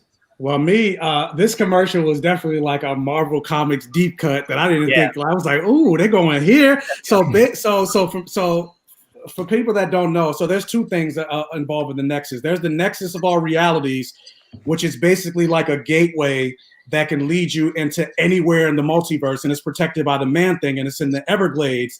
But then specifically when it applies to Wanda, in West Coast Avengers 61, which came out in 1985. I pulled it up right here. It's the first. I don't know if you can see the glare, but it's the first time that they revealed that Wanda herself is actually a Nexus being. And basically what that means is she's like, in every single reality, there's what's called a Nexus being, and they are super powerful, and they can exist within all throughout different timelines, and they also connect to the Time Variance Authority, which also can connect to Loki if they play it smart. And Wanda, and that's where she gets a lot of her power and her ability to manipulate reality, and why a lot of high-powered beings watch her and are afraid of her. Like the Phoenix Force is Wanda is so powerful that even the Phoenix Force is afraid of Wanda, and why they were so scared of Wanda having kids, because if she were to have kids, her kids would be on par with like the mystical forces of the universe, like Eternity, Galactus, chaos and order, and things like that. So them referencing Wanda being, Nexus, I'm like, oh, that's her being a Nexus being. There we go. So yeah, going into this connecting to Doctor Strange and the Multiverse of Madness, it's like, well, if they're saying Wanda's the Nexus, then yeah, I guess that makes sense. If they're going that deep, there you go. Hey, this is the encyclopedia. Hey, that's why I got Mike on the show. Hey, man. Wanted to give you, because that was something I had in my notes and I was going to bring it up, but you did a great job, and Michael, in breaking that down. And it's a lot of deep cuts there, guys. As Michael said, it's something not to only look into with this show, but it does mean something for the greater MCU, and particularly Doctor Strange 2, Spider-Man 3, Multiverse of Madness. Great points you brought up there, Michael. And Shalon, man, just following up to just your interpretation in the commercial, what after now this educational course that we got from Michael, just kind of your thoughts on what that commercial could what it could mean now in regards to the context. I do want to piggyback off that, because I feel like the commercial itself, I do feel like it's more, as we're watching the show as the audience, I do think there's a higher being or a higher order of someone on the totem pole watching Wanda, which will explain why her powers are on the fritz, because it seems to me like we knew she was powerful. We always known, but for her to create this world, and they're trying to, with Agatha being involved, like who would put her on there? And now that we're seeing a commercial about the Nexus and seeing that Wanda is a Nexus being, and we know she's in Doctor Strange 2, which is the Multiverse of Madness, and that's like you said earlier about 8 months later during Spider-Man 3, they talk about the multiverse. So there has to be a higher being up there who is watching Wanda, who's maybe feeding off of Wanda and trying to tap into her powers. While Hayward is trying to get to Vision, someone seems to be trying to get at Wanda, because we know her emotional state is tied to her powers. So as and now her kids are missing, and it's the moment that her kids are missing, Agatha makes herself like aware, like, hey, it's been me this whole time. And I think there is a higher being behind all of this as well. Like there is a bigger bad than just Hayward, because having Hayward be the big bad to someone as powerful as Wanda just doesn't seem to fit like equilibrium, because Wanda could just be like, and he's gone. So I do feel like there's a bigger entity at play here, whether it's Mephisto or whoever. I do feel like it's a bigger point, and it has deeper ties to the rest of the multiverse. And now that Disney has the other properties back, now they introduce X-Men and stuff like that. That's why we saw the whole Pietro kind of egg thing going on. There is a bigger plot point that extends beyond just WandaVision. Number one, all you guys have that this is why I do these every single Saturday. I love these deep dive, these discussions. And as you guys just kind of wrapped up there, I think that commercial is maybe one of the most important commercials of the entire series. Like Q said, I think Q, you're onto something about the Infinity Stones. I don't know if this show is going to use Wanda as a gateway, as we talked about the multiverse, to bring back Infinity Stones, because something that I will never forget about the MCU after Endgame, this reality that they live in, 616 Prime Earth, they don't have any Infinity Stones. And as we know in Endgame, as the Ancient One was telling the Hulk, when you take out an Infinity Stone of reality, it disrupts the whole reality. So this world that they're living in, they have no reality. They have no Infinity Stones. So I think Wanda is going to have to be some type of gateway to bringing back Infinity Stones, to recreating it in her own light, to bring some type of order a la Doctor Strange 2 into reality, because everything, it's madness going on, as they've alluded to in that subtitle. It explains so much of how we're getting these different versions of characters. Pietro from X-Men. Again, if we are, the rumors are to be said about Spider-Man 3, Tobey Maguire, Andrew Garfield, Doc Ock. They're all have this gateway into this other reality, to another world that doesn't have any stones in its reality. So there's a lot to be said about missing Infinity Stones, the Nexus being a gateway. This show, I think it's a happy accident that this is the first project of the MCU, because I think this is one of the most important projects, even though it was supposed to be like the third project after Black Widow, Eternals, Falcon and Winter Soldier, and then WandaVision. But I think it happened to work out this way perfectly, because I think the show is very pivotal to the rest of Phase 4. So, and as of right now, with the way Wanda's powers just keep increasing, like she herself is all the Infinity Stones. Like she can manipulate your mind, she can manipulate reality. Yeah. The only one she isn't really is the soul stone. Right. But yeah, like I'm pretty sure she can teleport. So space. Tesseract, yeah. And, she isn't ready to jump into time. She has the raw power. Yep. So it's very interesting, man. Again, I know a lot of people they bring up in this show, how is she so powerful? But Wanda's been very powerful since we first met her. And just look at Infinity War. She literally was able to hold off Thanos, who had 5 stones in his possession. At the same time, she was able to destroy the Mind Stone in Vision's head. So Wanda is a very powerful being. And this show is really alluding to that, which if she is the big bad in Doctor Strange 2, I don't know if Doctor Strange is going to be able to take her out pretty easily. So we'll see. Wanda going to jail. I hear she is. Sorry, New York City at its finest. Hey man, it is no worries. But I'm loving this conversation. I was gonna say, I do feel like something had to have happened within those 3 weeks between Endgame and now for her to get to the point that she's warping and react. Because why did she do that against Thanos if she was always able to do that? So I'm like, maybe she met Agatha before this and she gave her a little bit of training. I don't know. I don't know. Something had to have happened.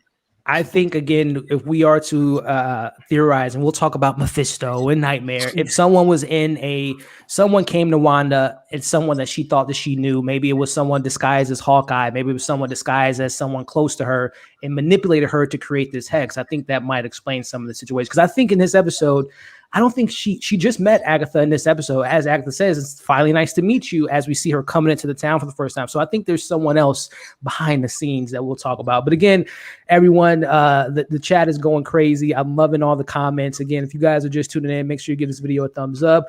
Share this video, because we're nerding out right now. So I want to have as many people nerding out with us as possible. And again, all these amazing content creators on this panel, all their content, all their links are in the bio. So subscribe, follow them, do all that good stuff, because there's some amazing people with some great things to say. So definitely do me a favor and show them some support. Before we go to the next topic, definitely want to give a shout out to Kenya Jones for the super chat. She has no questions at all, just showing some love and some support, and I appreciate that. And thank you so much for tuning in. So going back into the conversation again, Nexus, I think, is a very big thing of the MCU. But moving forward into a big moment here.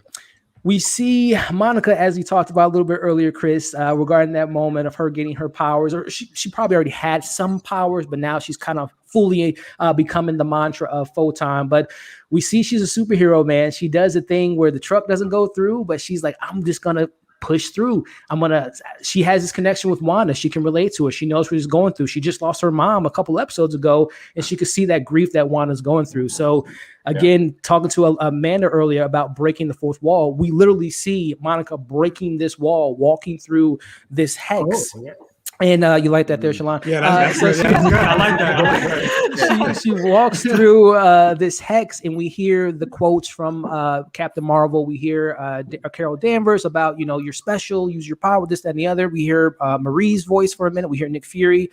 She pushes through. And ladies and gentlemen, we have, Monica Rambeau becoming Photon, Spectrum, Spectre, whatever you want to call her. She is now becoming the superhero in the comics. So minus the execution, which we'll get to you, Chris, but just want to know your thoughts, Amanda, on how did you like the handling of that scene? And, she's a superhero now. I absolutely loved it. I thought it was such a powerful moment. I just hearing all of the voices that were pushing her forward to keep going. And I think that was just such a great hero moment when we've seen other origin stories. I thought this one was really well done. It was quick. She has all these powers. And I said it on other shows before, these powerful beings, I don't think they should have a 2-hour standalone movie, because look how perfect it was for her in this case. And it was a nice moment, and you're going to remember it. I'm going to remember it.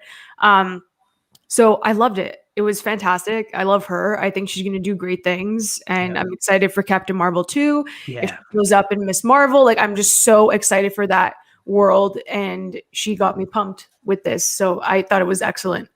It's a great point you bring up there, man. I don't want to sound like the sourpuss, but it is a moment that I wish would have been seen on the big screen, especially a character of that stature. I would have loved to have seen that in the big screen in a theater with a crowd. But it is something to say that this is the future of content, is TV. We're going to see a lot of groundbreaking stuff on television, especially with Marvel, Disney, with Star Wars, and DC in a couple years with the DCEU. So really great moment. What about you, Chris? I know you said the moment maybe didn't work for you in regards to it looked cool, but just kind of your general thoughts on, again, seeing her become Photon, Spectrum, Spectre.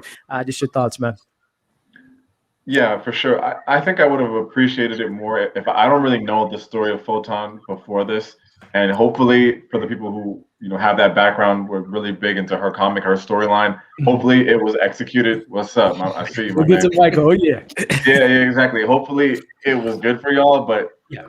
To me, being I'm not a casual fan. I watched, all these movies religiously, but I thought it could have still been better, more impactful for you to bring in a character that's not so popular, in a little bit of a cooler way. I think, and then in the episode, this didn't flow for me. So it's and then you just throw in this, the blue eyes change, whatever. I'm trying to take myself into a movie theater moment where you get those applause. You probably would have heard the applause, but could have been a little bit more ruckus if it just me. Again, I think it speaks to, again, for someone that might have wanted to see that moment in theater. I can totally kind of understand where you're coming from in there. I thought visually, and I'll get to my thoughts a little bit later, but I thought, like you said earlier, I thought visually it was really cool. And it did kind of hit me emotionally, especially as Amanda said, those quotes of all the people coming in and kind of helped her push through that. Yeah, that was a cool part of, hearing them push through. And then I think what would have maybe been more impactful if the powers, and I know they've been kind of flirting with the powers, but maybe if the powers came out in a fight, kind of like Ragnarok, the light, Thor, that has this big moment in the big middle of that fight where he needs it. So it's gotcha. If Wanda's doing her shit where she's trying to punk her again, and then all of a sudden Photon's no, I'm actually out here. Yeah, I'm not the only. This. Like Mortal Kombat another time. You know what I mean? Maybe that's whatever. I'm gonna see what y'all say, but I totally agree. And we kind of get that moment where Wanda lifts her up on the floor and tries to slam her down, but Monica's like, "Nope, superhero land." I got a little extra. But Q, man, tossing it to you. Just kind of your take on that whole moment of her becoming Photon, which again, Michael's gonna probably allude to. Her origins, of how she got her powers, completely just this is an MCU thing. This isn't a comic thing. Which again, we're not reading the comic, we're watching a TV show, right? We're watching the MCU interpretation of how she got her powers. But just kind of your take on that moment. Did it work for you? Did you want to see a little bit more from it? Just your take on that, man. Yeah, as far as Monica goes right here, I don't know, I can see Mike ready to go because the whole origin, you know everything about her. I'm watching it as I don't know this character yet. This is my first time. I know she's gonna be, Monica Rambeau, but I don't know the backstory. I don't know her powers or anything. So I'm excited to see. So after the first time me seeing it, it doesn't seem like she completely arrived yet. You know what I'm saying? It looks like she's got a lot more to do as far as her, superhero character goes. It seems like she is aware now. She's aware now kind of what she can do, and to break Monica's wall when that truck bounced off of it like bubblegum and she broke through it with her, with all the people pushing her behind me, shows you kind of how powerful she really is. So she stood face to face with Monica. I mean, with Wanda, like it wasn't no thing. And Wanda started doing her thing right there, like she was about to, and she wasn't scared. So I was like, oh snap, okay. She did, like you said, she did a little superhero land. Like, okay, I want to see more. What can she do? So she arrived, but she hasn't completely arrived yet. So I can't wait to see what she do next. And that actress is a great actress. I love seeing her in any project she does. Yeah, Teyonah Parris is great, man. And she's killing it, yeah. Tossing it to you, Michael, again, knowing that, and it's really interesting to see this character as we're going to hopefully see her in Miss Marvel, Captain Marvel 2. Who knows if she had some type of powers already inside of her, and this whole situation with WandaVision is awakening her mutant gene, maybe. But Michael, man, if you want to kind of go into your thoughts, and if you do have any extra intake on Monica Rambeau in the comics, Photon, and kind of that stuff, man, the stage is yours, man. I won't give a full dissertation, but hold on, let me do it, man. Quick. I love it. Let me do this real quick. I got my Monica Rambeau figure right here. So just like I've been calling for Young Avengers, I've been calling for some Monica Rambeau action, especially even in the comics too, because I'm like, she needs to have her own book. Like she's led the Avengers at one point. But okay, so I was of two minds. Well, I was of one mind originally with the Monica Rambeau thing, but then I kind of changed my perspective about it. And so because of how strong and capable and powerful Monica Rambeau is, even though I knew it was coming based on episode 4 and they talked about her cells changing and all that other stuff, right. I was, and so I knew eventually we are going to get her to have her powers in this series. Mm-hmm. I was a little disappointed in the sense, and sorry, Amanda, I'm gonna say this, but I was a little disappointed that she's getting her powers from the result of a white woman. The most powerful, she's the first black, superhero within Marvel universe, and then you're having her get her powers as a result of Wanda. I wasn't necessarily a fan of that, but then when I thought about it a little bit more, I was like, well, yes, but actually, no, not really, because it was from her own strength and her own choice and action of her pushing through the hex. Mm-hmm. And then it was through her own force of will, because if it was anybody else, she would have got ejected out. Right. Yeah. And it was through her own power, her own strength, her own conviction that not only got her through the hex, but then she got through the hex unchanged. Mm-hmm. Yes, she got powers, so yeah, she changed, but I mean, she wasn't affected by the personality thing. So ultimately, once I came at it from that aspect, I actually I love the moment. And then also like going to the beef with Carol Danvers and Monica, it does show that even though Monica might have some beef with Carol, when the name came up, she kind of rolled her eyes. Mm-hmm. She still has love, admiration, and affection for her, because what was the last thing that she heard before it gave her the final push to go out the hex? It was Carol's voice saying, "Your mom is lucky. You're the toughest kid in the world." So Lieutenant Troublemaker, or whatever she called her in Captain Marvel. Yeah. So I mean, I'm excited. Like I said, she's the first black female superhero in the MCU. Right. I've wanted her for the longest time. I just want her to be completely OP like she is in the comics. She is a being of light. I want to see her do all, like she's more powerful. She's arguably more powerful than Carol Danvers. So I want to see all of that. I don't want her to be, granted, I know she's going to be in the Captain Marvel movie, but I don't want her just to be the black sidekick. I want her to be, and I want her to eventually have her own series. Like, I just want to see Monica and all of her gloriousness. I think we're all right there with you, Michael. I think you don't cast someone like a Teyonah Parris, who has just been killing it, has a great career, and she's just been awesome to see her career grow. And I think, like, you just hit the nail in the coffin. I think Captain Marvel 2 with Nia DaCosta in the role, or director, there's going to be some flavor, there's going to be some flair, there's going to be some respect to the character. And I think Monica Rambeau is going to be a very pivotal character moving forward in the MCU, and I'm excited to see her character continue to grow. And before Carol Danvers, she was originally Captain Marvel. But then, Marvel did her dirty. They took her a little bit. Yeah, they took it away from, like, so it was to the point that even her creator let, like, he quit Marvel because of what the decision that How they they get. handled Like, it. yeah, how Yeah. they handle it. Well, again, fingers crossed. And Kevin Feige, Nia DaCosta, they do this character justice. And I think what we've gotten in the show so far, I think she's one of my favorite characters. Tiana Paris as Monica Rambeau. And there's a lot of, like I said, a lot of people in the comments thinking that, she might already had the powers prior to this. And you brought it such a great point in regards to her breaking through and her creating her own powers, even if it was in the effect of the hex. But tossing it to you, Shalom, man, your thoughts on Monica Rambeau gaining her abilities and pushing through this hex? I want to say I think she did have her power. Like she had dormant powers before that. And I feel like Wanda blasting her initially kind of like, because we saw the genes got altered or whatever. But if we're paying attention, she was around Carol Danvers as a child. So, and we know Carol's powers come from an Infinity Stone, and so does Wanda's powers. So we have Monica who is in direct contact with 2 Infinity Stones. So I could see how her powers were developed and how they were activated somewhat.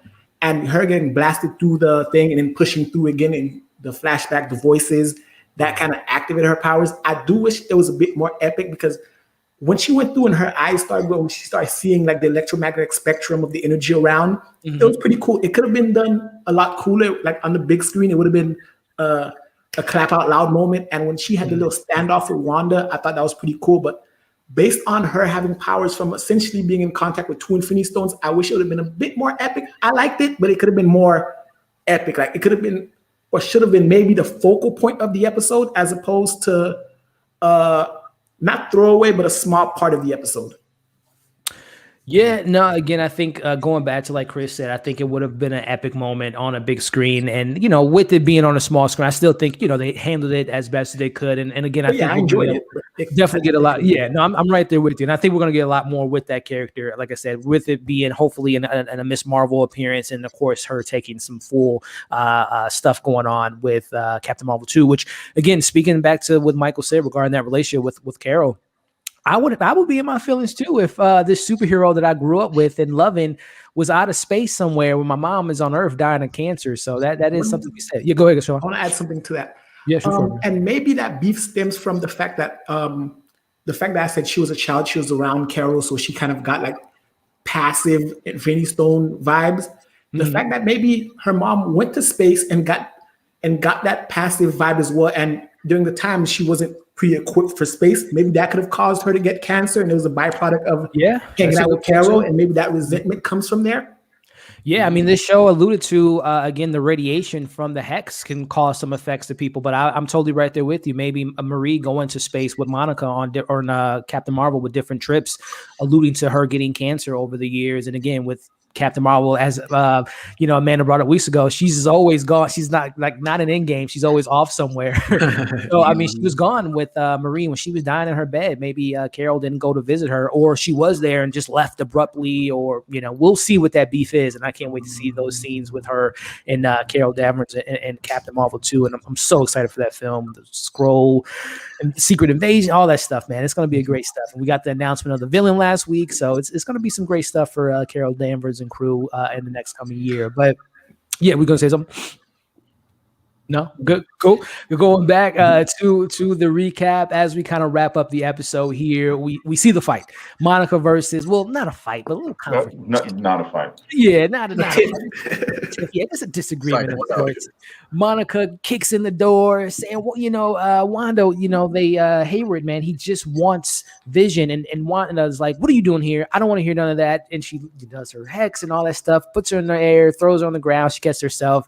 And Agnes comes in yet again to help out Wanda, to distract her from what's maybe the truth to be said about what's really going on, as we see her kind of take Monica or take Wanda away, takes her to a house. And I don't know if you all kind of noticed, but there were two people that noticed this confrontation.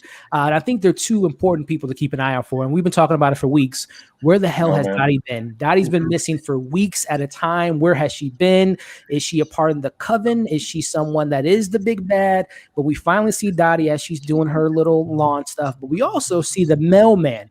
That mailman is someone to keep an eye out for, because in very critical moments in the show, the dog goes missing. The mailman tells Billy and Tommy, "Oh, don't worry, your mom has it all under control." And he's been there. He was one of the first people that interacted with Wanda and Vision, like, "Hey, neighbor." So that neighbor or that mailman, and he was delivering some stuff to Agnes' house. So kicking it to you, Amanda, that confrontation, that scene, how did you like the superhero landing, but also Dottie and the mailman, two people that were on that board from Detective Wu.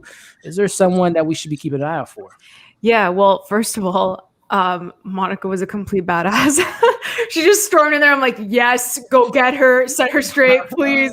But even like Wanda's face when she did the landing and she's like, when the hell did that? What happened out there? Like, what happened? Like, her face was everything. And I'm like, yes, she's amazing.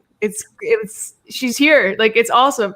So that whole scene was great. But I do think later on in the episode when we see, there's the fly on the curtain. Yeah. Like, it kind of made me think, not that I want to jump into it, but seeing Dottie and then seeing the fly, I was kind of like, she is someone who knows everything in the town. So obviously if she's a fly on the wall, then that's kind of, it made sense in that case when I was thinking about it. So yeah, it was kind of odd seeing Dottie in this episode. Like, where have you been? Like, literally, where have you been? And now you pop up and then the fly's there. And I'm just like, okay. And everything that happens in this episode, and you're like, Dottie shows up in this episode of all episodes. So she's definitely working with Agnes, like 100%. And the mailman, I just think he's there trying to, like, calm everyone. I don't know. I feel like he just pops up. He's like, oh, great, I'm in the middle of this, but let me try to calm you down type of thing. So I think that's what it is for me. I know when we had our live a couple weeks ago, I believe it was Chris from 3C Films. He believes that the mailman is the witness protection person, that he's just kind of in the hex, and he was the person that was that brought Wu into the equation. But I don't know, man. I think this mailman might be more than meets the eye. And also the beekeeper. Where the hell has the beekeeper been? We still haven't met Ralph. There's a lot of characters still missing. But going to you, Chris, regarding that scene, that kind of the disagreement they have there, but also Dottie and the mailman, man. You got any theories for us? I don't have a theory on Dottie because they finally bring her back to do nothing, just sit there. So I don't know what was that for. I think talking about the mailman, I get why you think he's like all weird. Plus, like, he's a mailman. Like, they're all weird. But I think that if you go back to episode 1, 2, when the dude was trying to go on vacation, he's like, no one leaves here. You can't leave here. Right. So it's like he's not the only one that has these little things that he's not just acting like everything's all right. Right. And for as much as I've been dragging this episode, but it sounds like I've been dragging it. I'm not dragging it. It has been drugged a little. But I did like that scene of the standoff between Wanda and Monica. Yeah. And I like the taking notice of they're having their beef. Everyone has stopped around the town to watch this beef, and then the beef ends, and then they just go back to like just mowing their lawn, whatever nonsense they were doing. So it's a lot. It was like the heaviest, minus the ending, but like a really like a powerful scene. And then there's a lot to be conferred about, like Agnes consoling her, then flipping on her. There's a lot there that we will see in 2 episodes. So they have a lot more to unpack.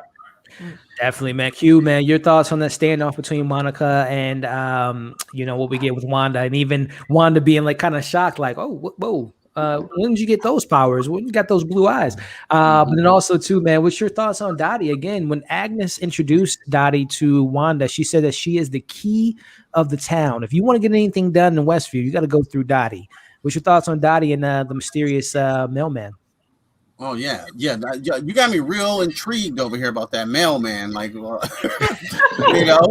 it's, you always see him in the movie, like even John Singleton walking in Boys in the Hood. Something's about that mailman.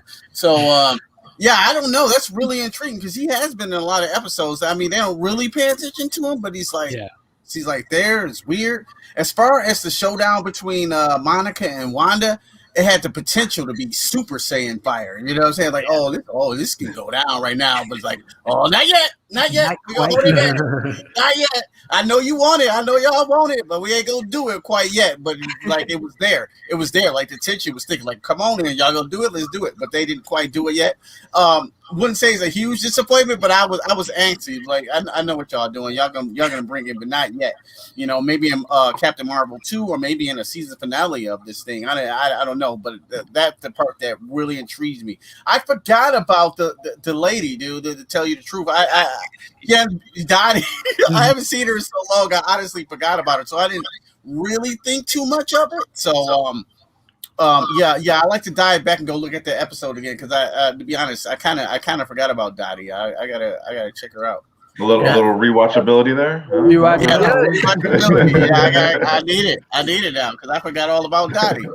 Dottie is someone to keep an eye out for sure. And I think the show is purposely doing what they're doing with Dottie. I think the character doesn't want to be seen because maybe she is the one behind everything. But Michael, man, your thoughts on the showdown of sorts, maybe foreshadowing a fight in the future, but also just your thoughts on Dottie and the mailman. Yeah, again, going back to Q, I feel like you and I are on the same page for a lot of things. Like that whole moment, I wanted to see like a full-on Dragon Ball Z Kamehameha stand up. Like I was like, come on, especially after like a recent Mortal Kombat show. I was like, round one, fight over. Come on, like I was like, Monica, whoop her ass. But in terms of like the Dottie stuff, like honestly, I have no clue like who Dottie or the mailman could be. I definitely think Dottie is more than who she seems, especially considering she was one of the first ones to confront Wanda. It was like, I know who you are. I know what you're doing. You don't belong here or whatever. And I know a lot of the internet was saying she could be Clea, who is the niece of Mephisto. I mean, not Mephisto, the niece of Dormammu, and also one of Doctor Strange's prominent love interests. And part of me is like, I mean, I can see that, because part of me, I'm like, you don't put Emma Caulfield, Anya from Buffy, who also played a demon in this show, and not like maybe throw an Easter and make her like the niece of a demon. I don't know. So yeah, I need answers. That's really what it boils down to. Yeah, I think we all need answers. And I also want to see a fight. Oh yeah. Mortal Kombat trailer fire out. Oh yeah. I can't wait, man. Shalon, man, tossing it to you on your thoughts on this standoff of maybe foreshadowing Monica maybe have to put them hands on Wanda in this show, but also if you had any thoughts or theories about this Dottie situation, man, and if the mailman is a red herring, if he just happens to be coincidental, or if he has some maybe some undertones of a big character. With the showdown, I think that was my favorite part of the episode. And I like you guys said before, like I was expecting like a brawl or at least a quick beam struggle, energy blast off or something like real quick, nothing crazy. But the fact that it's being foreshadowed, I think it's gonna happen because someone's gonna have to knock some sense into Wanda. And literally, at this point, Monica's legit trying the nice, peaceful way the entire time, trying to be more empathetic and reach out, and she's not listening. So she might have to get blasted to just wake her up. Maybe, man. When it comes to Dottie, I do think there's something deeper to her because, again, I feel like because we know Agatha is Agatha and she's a high witch and witches have covens, Agatha also had familiars and stuff of that nature. And it's her being the key to what's happening in the Hex, she plays a bigger role. She might be, maybe, is the one who's actually in charge of the Hex, if you will. Yeah. Because Wanda, while she's in there, she still doesn't know how she does certain things because like her powers are fritz and she's just like, and just keep fritzing. And it's weird that the episode, her powers fritz, we finally see Dottie after weeks, right? And with the mailman, I think I don't know. I just delivering mail. He doesn't mean any harm. Delivering packages. And the show's so annoying because it's like I'm trying to read into everything. I remember that this episode, like the top box said fragile. I'm like, okay, what could it be? Like, I'm like, it should drive me crazy, man. Acronym. Like, what does that mean? The F stands for what? Exactly. It's acronym, bro. It's like it's too much, man. Yeah, it's like they answer two questions, but then propose 10 more. Oh, exactly. Honestly. But yeah, that's what keeps you coming back, right? But Shalon, man, I think you're so on to something about Dottie, man. I think it is something to be said about, which we'll get to the final moments here. You thought you were the only magical girl in town. Again, as you just mentioned, Dottie's the key to the town. And I think you're so right, Shalon. I think that maybe Dottie had some type of Westview. Again, if we're talking about witches here, and if we are playing into the comics of Agatha Harkness being one of the first witches in the Salem trials and being burned on the fire, maybe she has to take her coven to a new town, a more safer town, which might have been Dottie's coven, might have been her place that she's been running. But now you got Wanda in the mix. Now you got Agatha Harkness. They're messing up her whole mojo, and she's just like doing the cutting grass, doing that stuff. And she's like, they're just messing up my town. So I think there is something to be said about Dottie maybe being her own witch, and these two other powerful witches get into her mix. So I can't wait for that reveal, whoever Dottie may be. But wrapping up the episode, which was my favorite moments, because I'm a horror fan to the umpteenth degree, we see Wanda being taken to Dottie's house, or let's just say Agnes' house at the moment, which is very interesting. I wonder who house that was before she took over. Ralph. I don't know if it was maybe the protection program guy. Whoever house she took over, that person might be the rabbit that she transformed. But we see her go into the house. We see her, go ahead and sit down, Wanda. Let me give you some tea. Wanda notices that her twins are missing. And, we see Agnes say, oh, they're in the basement playing, potentially. We see her walk down the stairs. And again, I'm a horror fan. I loved all this stuff. It was like Nightmare on Elm Street meets Evil Dead. The aspect ratio goes up. It got really creepy. I forgot I was watching WandaVision for a second. I thought I was watching like a James Wan Conjuring movie for a hot second. We see Wanda walk into this somewhat of a dungeon area. She sees this book that we'll talk about here in a bit that has a aura around it. And the moment happens, ladies and gentlemen, which I think this speaks to, again, I don't want to say the rumors or theories ruining an experience. I think we all knew Agatha Harkness was going to be the reveal, but it's the execution. It's how they handled that moment. I thought it was flawless. When she comes out petting the cat or petting her Senor Scratchy, and she reveals herself, she says very carefully, we always thought like maybe Agnes and Wanda had a relationship prior to this, but she says, no, it's finally nice to meet you, Wanda, as she puts her in her own hex, which I don't know if you all remember from Age of Ultron, when Wanda was putting everyone in hexes, she kind of gets that back on her. I don't know if that hex is going to be Wanda goes back into whatever reality she's in, or it was just to put her in that flashback of my favorite moment of it was all Agatha all alone. So kicking it to you, Amanda, just that whole sequence of the frightening, the scares, the moment of Agatha Harkness being revealed. The whole time, like you said, it was just so creepy and it didn't feel like WandaVision. But the entire time that she was like going down that hallway, I'm like, she's going to hell. She's going to hell. She's going to hell. She's going to hell. She's going to hell. I was like freaking out. I'm like, oh my God, what's going to happen? Then you saw, I think it was there was like a glass case and it was in red. Yeah. As well. So I was just like, oh my God, why are we going to, like, is this going to be an even bigger reveal? So I didn't only think it was going to be Agatha. I thought they would do like another reveal, but like that's just me being, greedy at this point. But like you said, the execution was flawless. Her song, oh my God. So I was in awe. I was like, Catherine Hahn, just give her all the awards right now. Just brilliant. Like, oh my gosh, it was fantastic. I don't know much about the book, but like I'm excited to learn because I know you guys all know about it. So I'm excited to learn. But honestly, that entire moment was incredible. I loved her. And I do think that we're going to get flashbacks, like you said, in the next episode. And she got a taste of her own medicine. So too. She did.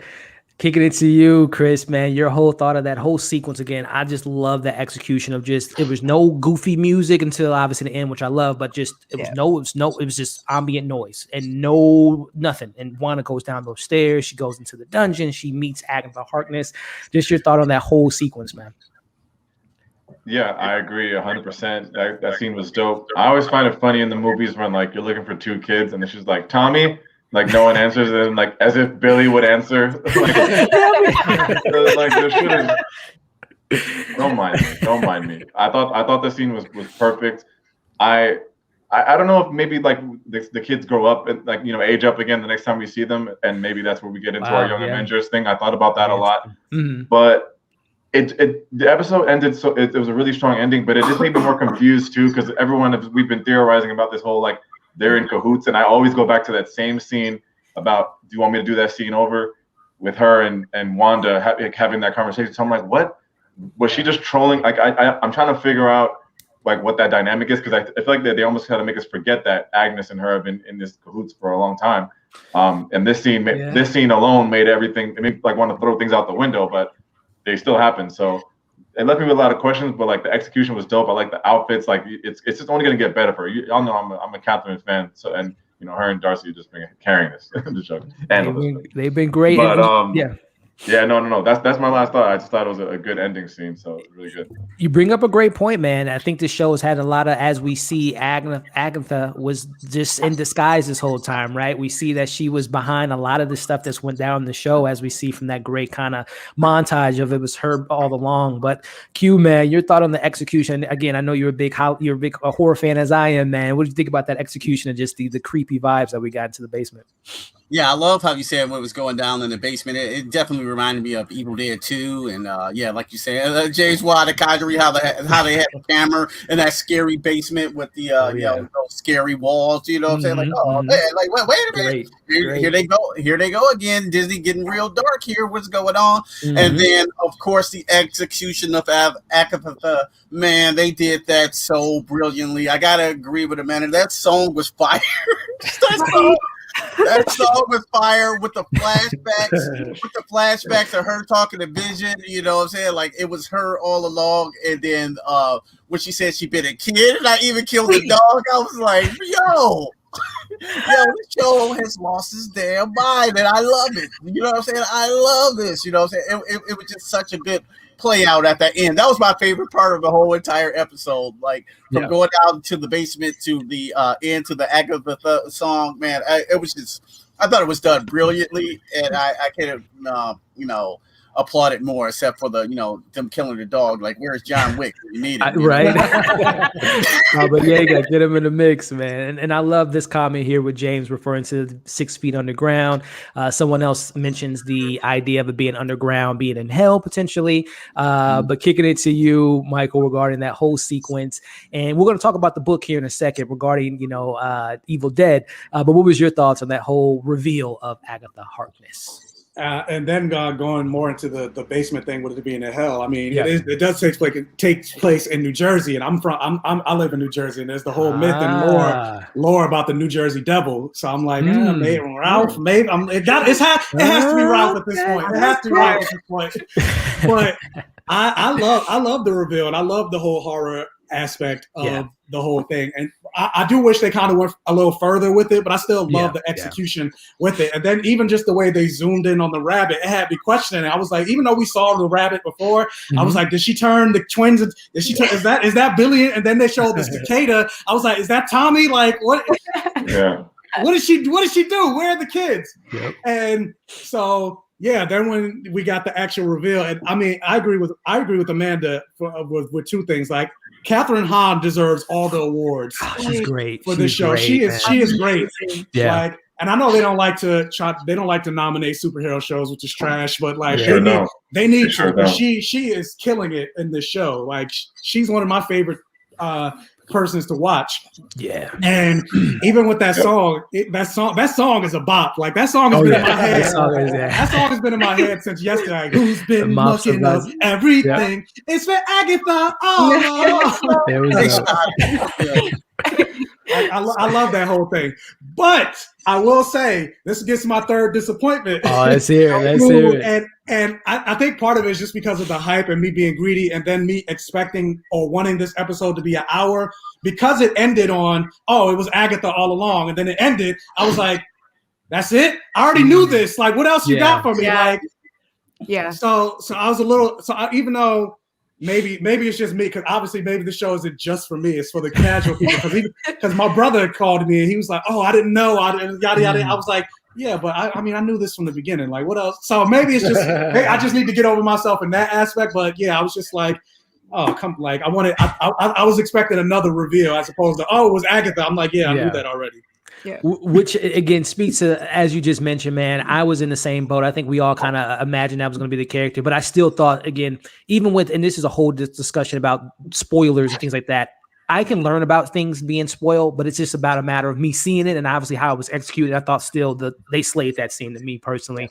And I think I still think that next week we're not going to get even a follow-up to that moment. We're going to get it in the finale. But Shalon, man, your thoughts on that setup, the scene, the song, the reveal, all of it, man. And like I said, we're gonna finish it up with the book. We're gonna talk about the DarkHold potentially here in a second. But what was your thoughts about that whole setup, man? That whole setup I was not expecting it. I knew Agatha was a character, but after last week's episode with Vision and her at the road, I was like, okay, it can't be Agnes because like at this point it looked like she was trying to escape, and Vision cleared her head up. And when we found out she played him, okay, but I was like, it can't be her. When that reveal happened, I was floored. And then she killed the dog, right? And I'm like, oh shit! Like, there's no coming back from that. No coming back from that. Because I was suspicious of her, but again, like I said, once Vision saw her, cleared her mind, and put her back in the trance, and she went back, all my suspicions of her were gone.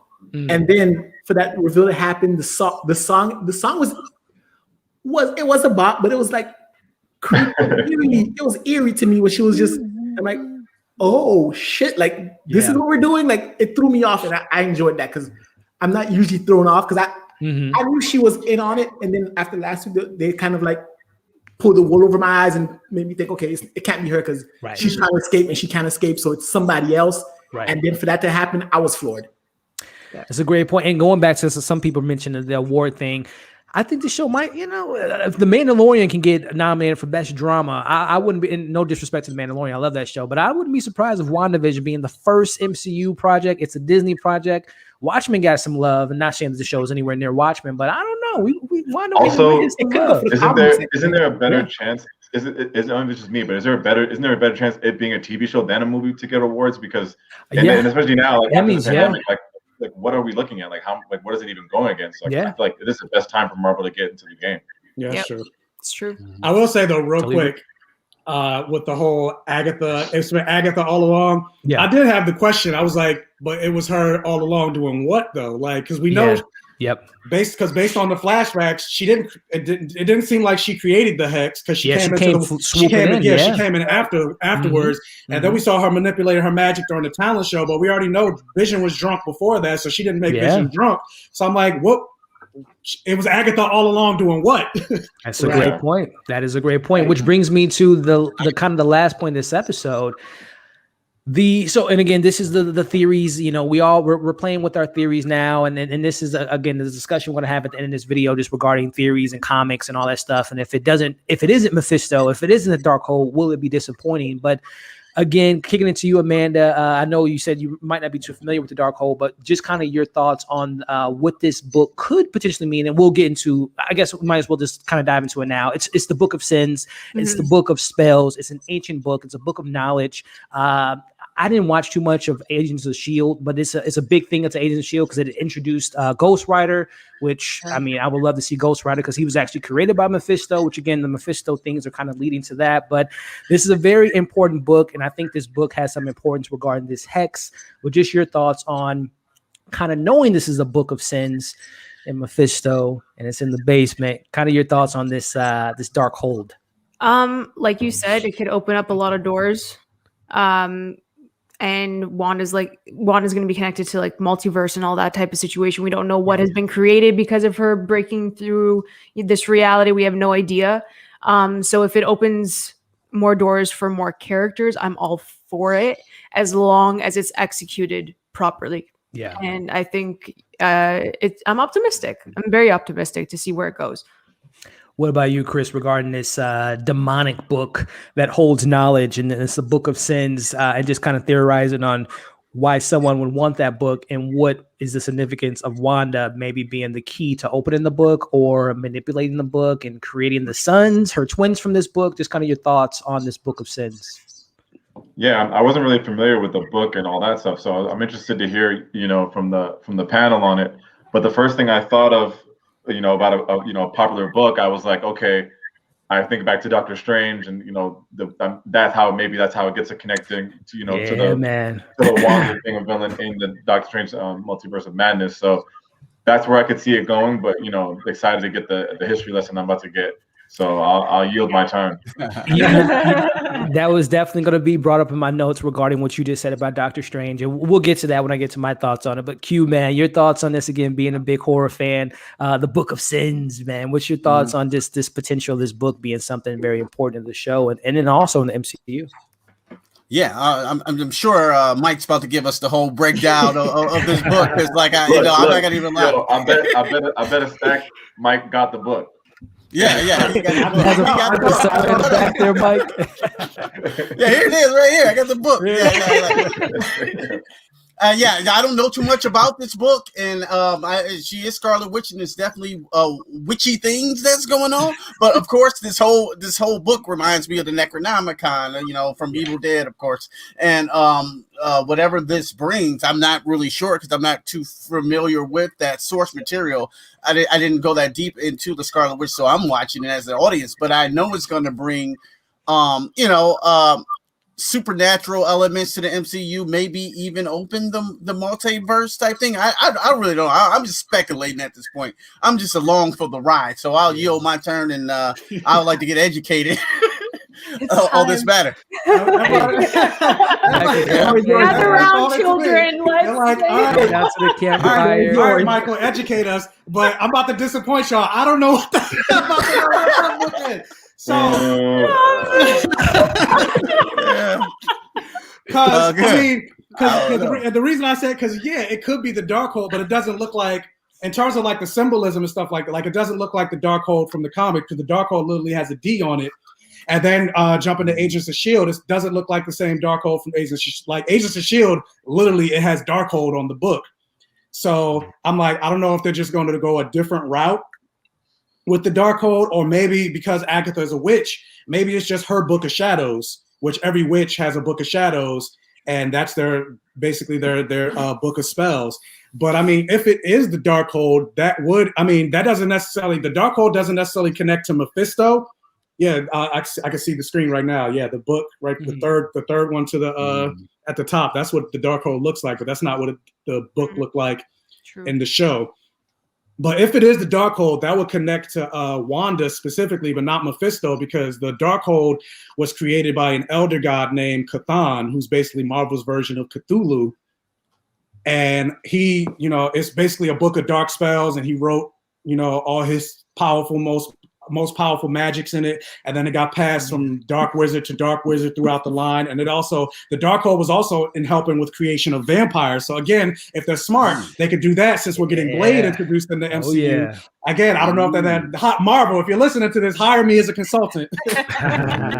But yeah, so ultimately, I mean, it could be, it could not be, but then there's also, I think if I remember correctly, there is a book missing.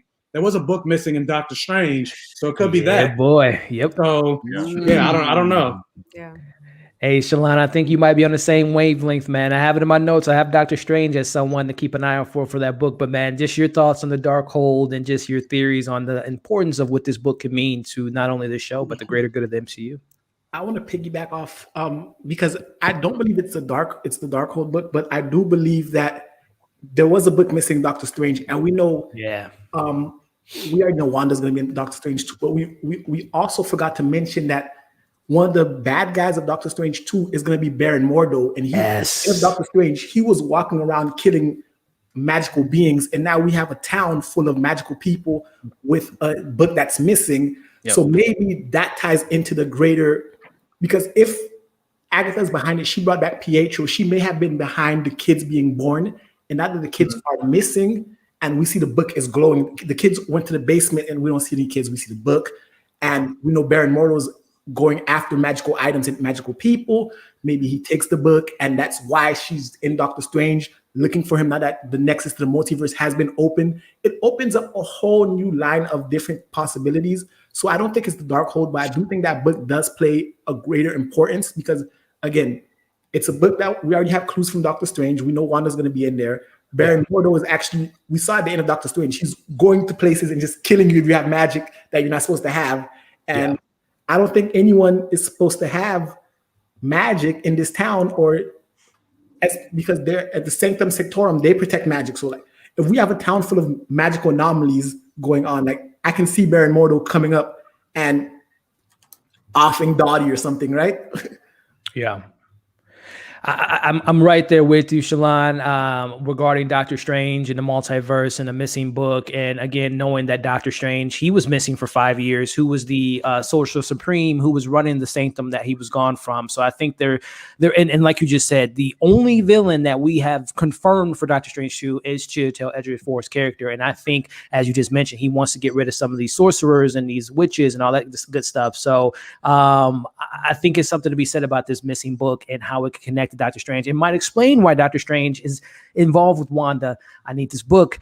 We need to get this multiverse in control. There's a lot of seeds being planted for the future of the MCU. So that DarkHold, go ahead, Michael. I was gonna say, and then also really quick, like this was the first official reference of Wanda having magic when great point. When Agatha confronted her, it was like, "You think you're the only magic girl in town?" Like, yeah. This, granted, we have the commercial with the about the yogurt, yo magic, but it's still kind of vague. But this was like the moment that was solidified that Wanda has magic. Yeah, that is a great point. And again, magic, MCU was, I don't want to say they were scared of using the word magic for a while, but even in Doctor Strange, it was manipulating different, it wasn't necessarily magic.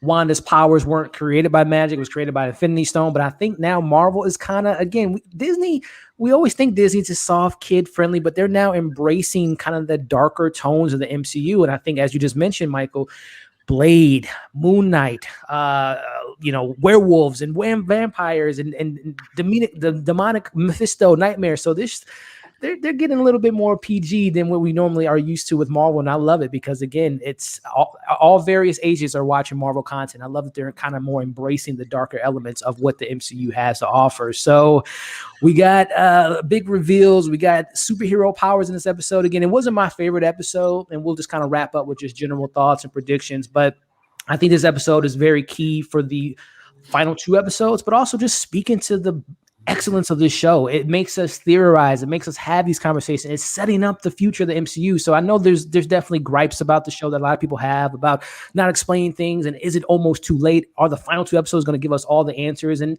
every show doesn't give you all the answers. That's why Wanda's going to be in Doctor Strange too. But I'm enjoying what we got from this episode and just kind of what we have here. And also, I don't want to leave out that we did get a post-credit scene. Just kind of round table, starting with you, Amanda. Did you like the post-credit scene? Is Pietro with or against Monica in that moment? See, here's the thing, and this was my disappointment of the episode, what Agnes did with Pietro, because they did show that she conjured him up. That is what upset me about this, because for me, I took that as like, it's not a link to the X-Men, and it's not a link to the mutants, and that's not the reason why they got Evan Peters was literally to screw with our heads, and it pissed me off. Because I'm someone who really loved his version of Quicksilver. I literally watched Days of Future Past before the episode because I'm like, we're gonna get Pietro again, like so excited. And then they did that, and I'm like, you took him away from me. So I was really upset. So that post-credit scene, him coming back, I'm like, that's just Agnes using him as like a guard, basically, to kind of scare Monica off. So that is the big disappointment for me, is realizing that there's no tie to that universe. I could be completely off base, but that's the way I took it. I have no predictions for the last 2 episodes at all, 8 or 9. Like, I have no predictions, but this episode wasn't my favorite. There were key moments. Like, I loved Monica in this episode, but it really disappointed me, and I hate that it disappointed me because you can't really say that it disappointed you. So I'm just here saying that it did, but I'm excited for 8 and 9. For sure. No, for sure. Chris, man, just kind of all fold in regards to the post-credit scene, just your thoughts there, but also just general pros and cons of this episode and what you hope to see in episode 8 and 9. First of all, I usually turn it off, like sort of after the police stand by, and like for some reason I think I was running around the house. I let it just play, and I just heard like talking. I was like, what the hell? And then I was like, whoa, post credits. And then I'm like, wait, have I been missing post credits the whole thing? I was like, no. The whole time. I was like, we do the weekly recap. You know, this guy named Elliot, and I was like, we would have talked about it. But I thought it was cool. I think to Amanda's point, now we get the sad news that it's not an X-Men thing. Doesn't mean it's not coming, but it's not here. So that it was a sad thing. The episode for me was all over the place. Like, the ending was so dope. And, you know, obviously seeing Photon is cool, but like then you flash back to think of like the stupid like red light scene from Vision. It's like, why is that even, like someone mentioned it on the panel, like the thing's 30 minutes. What are we doing wasting time with this? Like, just drive around them. Like what are we doing here? Yeah. And then, or this just fucking fly away immediately. It's like, it was a frustrating episode, and it's like, you can't just kind of drag us along with nonsense and then just give us some like epic ending. Yeah. It's helpful. We do kind of forget about it, but it's at the end of the day, it's like, don't lose us at, when we're trying to pick up steam for these last 2 episodes. So I don't have any predictions. I really like your prediction, Elliot, about maybe it's a flashback episode to get a huge finale. Hopefully we get the hour. Hopefully we get, just whatever, even if it's 45, 50 or whatever, some more content. But I mean, yeah, I'm still along for the ride. Overall, I'm rocking with WandaVision all the way. For sure, man. Michael, tossing it to you, man. Just your thoughts on that post-credit scene. Pietro, again, being manipulated. And he may be another X-Men just under the hex of Agatha, but also just your pros and cons, overall thoughts of this episode and predictions for episode 8 and 9. But yeah, I agree with what he just said in terms of like the Darcy and stopping at the red light. I was like, both of y'all know this world isn't real. Why are you stopping at red lights? Like, it makes absolutely no sense. It's stupid, whatever. But in terms of like the Pietro aspect, I come from a different aspect because from the beginning, I never suspected it was the same Pietro from the Fox universe. Right.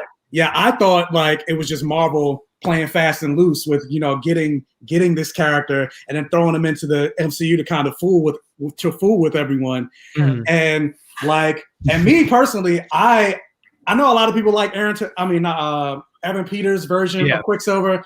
I've always liked Aaron Taylor Johnson's version of Quicksilver better. Part of me is like, I feel like most of y'all only like the Evan Peters version because he had great action scenes. But in terms of like his character and portrayal, like what is this portrayal? Like, I don't like, and then also like, I feel like Aaron Taylor Johnson, even though he really didn't have that much to bring to it, I still felt like he brought, because Quicksilver is kind of a cocky asshole. And I feel like Aaron Taylor Johnson brought more of that. And then plus to be a little bit vain and thirsty, I think Aaron Taylor Johnson's cuter.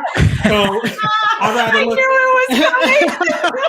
we talked about this. We talked about this last week. Remember, we literally said that. We did. Yeah, it was like, last week. I'd rather look at him more than you look good in the suit. I hear you. Like, that moment when he took off his shirt, I was like, come on, give me. But and then and part of me kind of I'm like, what if he's the Luke Skywalker moment, the big reveal at the end? I don't think he is. But I think Paul Bettany's even said that isn't the moment. Yeah, I think Paul Bettany's came out and confirmed that Evan Peters isn't the big reveal. Yeah. No offense, Evan. Well, no, not Evan Peters. I meant Aaron Taylor Johnson. Aaron Taylor, got you. Oh, man, I was like, I don't think so. But we'll hold out some hope. Yeah. But in terms of like, I don't necessarily know who he might be. I don't know if Agatha summoned him or she's manipulating him. Yeah. That is something to be said. Again, if we are theorizing that Wanda is a Nexus being, there's this book that has all knowledge. Pietro may be given a mission by someone, Professor X. You have the speed, go in and out, take this, whatever needs to be done. Again, we know that this reality is not a normal reality. So again, explaining what I think that Marvel's doing with Pietro is just like they did with J.K. Simmons and Spider-Man Far From Home. That's Jonah Jameson, but it's a different version of that character, as a la Jamie Foxx, Electro. I think that is Pietro from another X-Men universe, not the X-Men we've seen, but only time will tell. Shalom, my friend. Yeah, go ahead, Michael. Sorry. I was gonna say last thing I'll say, but in terms of like the episode itself, I would say this is probably one of my least favorite episodes. There were certain like moments that they dropped, like the Agatha reveal, Monica getting her powers, like that got me hyped. But the episode itself, I was like I said, this is the first time I was like disappointed and everything. Like right now, episode 5 is still my favorite. Yeah, same. Yep. Same for me, man. Shalom, man, your thoughts on that post-credit? Pietro, who is he under the control? Is he going to break out of this hex and call up some more mutants? And then also just your predictions and pros and cons of the episode and predictions for the next 2 episodes. I did not see the end credit scene. I heard about it afterwards, and I was like, stop the live stream. Go watch it. Because usually I'm like, okay, 7 minutes of credits. Yeah. I'm out, right? So I didn't see that. But as far as this episode, I didn't hate it. Again, the Monica parts were some of my favorite parts of the series so far. I wish there was more of it. So to me, it's like it's middle of the road. The Vision and Darcy parts were really what brought the episode down to me because it made it drag. But without that, it would have been, had they cut that out and gave me something more, it probably would have been my favorite episode. So because of that, it kind of drags it to the middle of the pack for me. And as for predictions, I don't know. I'm terrible at predictions, so I don't know. Gotcha. Well, as far as this kind of piggybacking after what you guys said, it's not my favorite, but I did like the reveals, like some of the moments. Again, that execution, that horror scene, someone even mentioned in the chat, I think the second half of the episode was like incredible. Again, Monica getting her powers onward was just like great TV for me. And in the first half, again, I mentioned it earlier, Dorsey and Vision don't really work for me, and the reveal of the engineer or not the reveal of the engineer. But I think this is I know some people have used the word filler a lot in regards to some of the reviews I've seen, which everyone has their opinion on. I think sometimes people don't know, like, filler, this moved the story forward. This did progress the story. I don't think it was, a filler episode of sorts, but it was more of a setup episode before, we get episode 8 and 9, which I do think, as far as predictions, episode 8 will be a flashback episode, not only from Agatha Harkness and maybe the Salem trials and how she got to Westview, but I also think it's going to be a flashback for Wanda. I think we're going to see Wanda getting Vision from that sword facility and not get the perspective of a camera, which in the camera it looked like she's doing villainous things, but I think it's going to be like, my husband is being experimented on. He doesn't want to be a weapon. I have to save him. Explains the hex. I have to protect him. Let's get this hex to surround us to protect, Vision, myself, and maybe have this life. And then someone manipulates the situation like, hey, I can give you more than protection. I can give you a family. I can give you a perfect life in exchange for your soul, your humanity, whatever the case may be, which speaks to, I want to kind of have this discussion with you all. It's not too many news, so maybe we won't cover the news this week. But Amanda, just your thoughts on this whole thing of, like, you talked about it earlier, the internet as regards to Mephisto, Nightmare. This is from the comics. We're going to see this in the show. Is it, I don't want to say ruin the experience for you, but if we don't get those moments, are you going to be somewhat let down based on the internet's expectations for the show versus what the show has actually given us? I love that we can talk about it week after week and theorize week after week. All these predictions are amazing. It's not really people talking about it. It's more of the news outlets and feeding into this idea that there's something more. Mm. I think they're guilty of it, and we're eating it up. We're like, yes, oh my God, this is happening. This is happening. Like Thursday night, I spiraled. I literally spiraled. Someone said Al Pacino was coming in as Mephisto. I'm like, oh my God, I lost my mind. Yeah, we all saw that. Yeah, I lost my mind. I was like, oh my God, if this happens. And now it's like, you know what? If it doesn't happen, guess what? I'm going to be upset. So it's like, it sucks. And then what bothers me is the fact that, like, I was like talking to other people about it that day. And it was just the fact that, like, I saw a tweet and someone says, well, it's your fault for having expectations. Are we not allowed to have expectations? You're literally giving us so much content. You're giving us these quotes, these reveals. Of course, we're going to have expectations. Yeah. We're talking about it every week, and I love it. I love it so much. It's just the day before, something always drops, and then we spiral. And then when we don't get it, we're like, well, shit. Like, that sucks. So we got to wait for it. But yeah, I think it's more of the media and the actors. I don't think it's necessarily the fans that are like generating these theories. Like, it's not our fault. You know what I mean? Because we love talking about it. It's just they're feeding into our expectations too much. Like with Paul Bettany saying there's a bigger reveal. I've been dying to work with this actor. It's like, what? Why would you say it? Why would you say every time someone says something, I'm like, but why? Why? We know why, but just don't do it.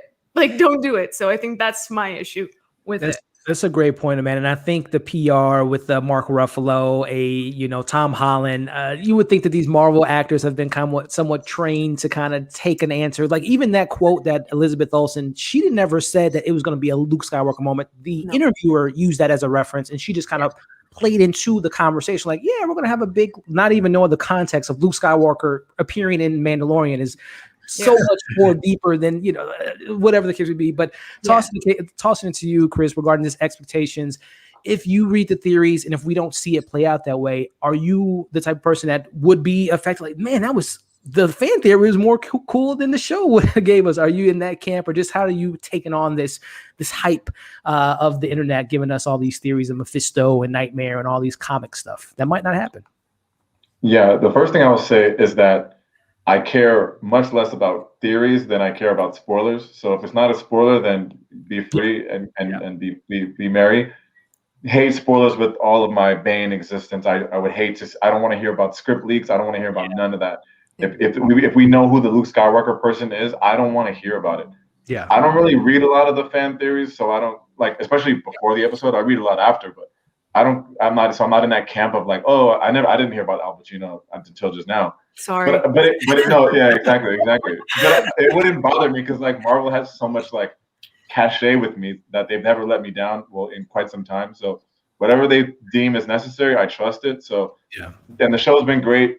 It's already exceeded my expectations of what I thought the show would be. So I'm fine with it. So I'm not so like concerned with it, to be honest. What about you, Michael, regarding these expectations, especially someone like yourself, knowing the comics and what they can do with these characters? And if we don't see those things maybe play out, will you be somewhat disappointed? Again, we talked about the lack of the reveal of the engineer and, the lack of the continuation of that reveal at the end. What's kind of your thoughts on how do you kind of take in expectations and not meeting those expectations or taking it for whatever they give us? Yeah, I definitely think some of the hype surrounding this show, because right now WandaVision is like the most watched show. Yeah, it's big. Period. To the point that they all, like Darcy, Wanda, Vision, Monica, Jimmy Woo, like they all have their own emojis on Twitter now.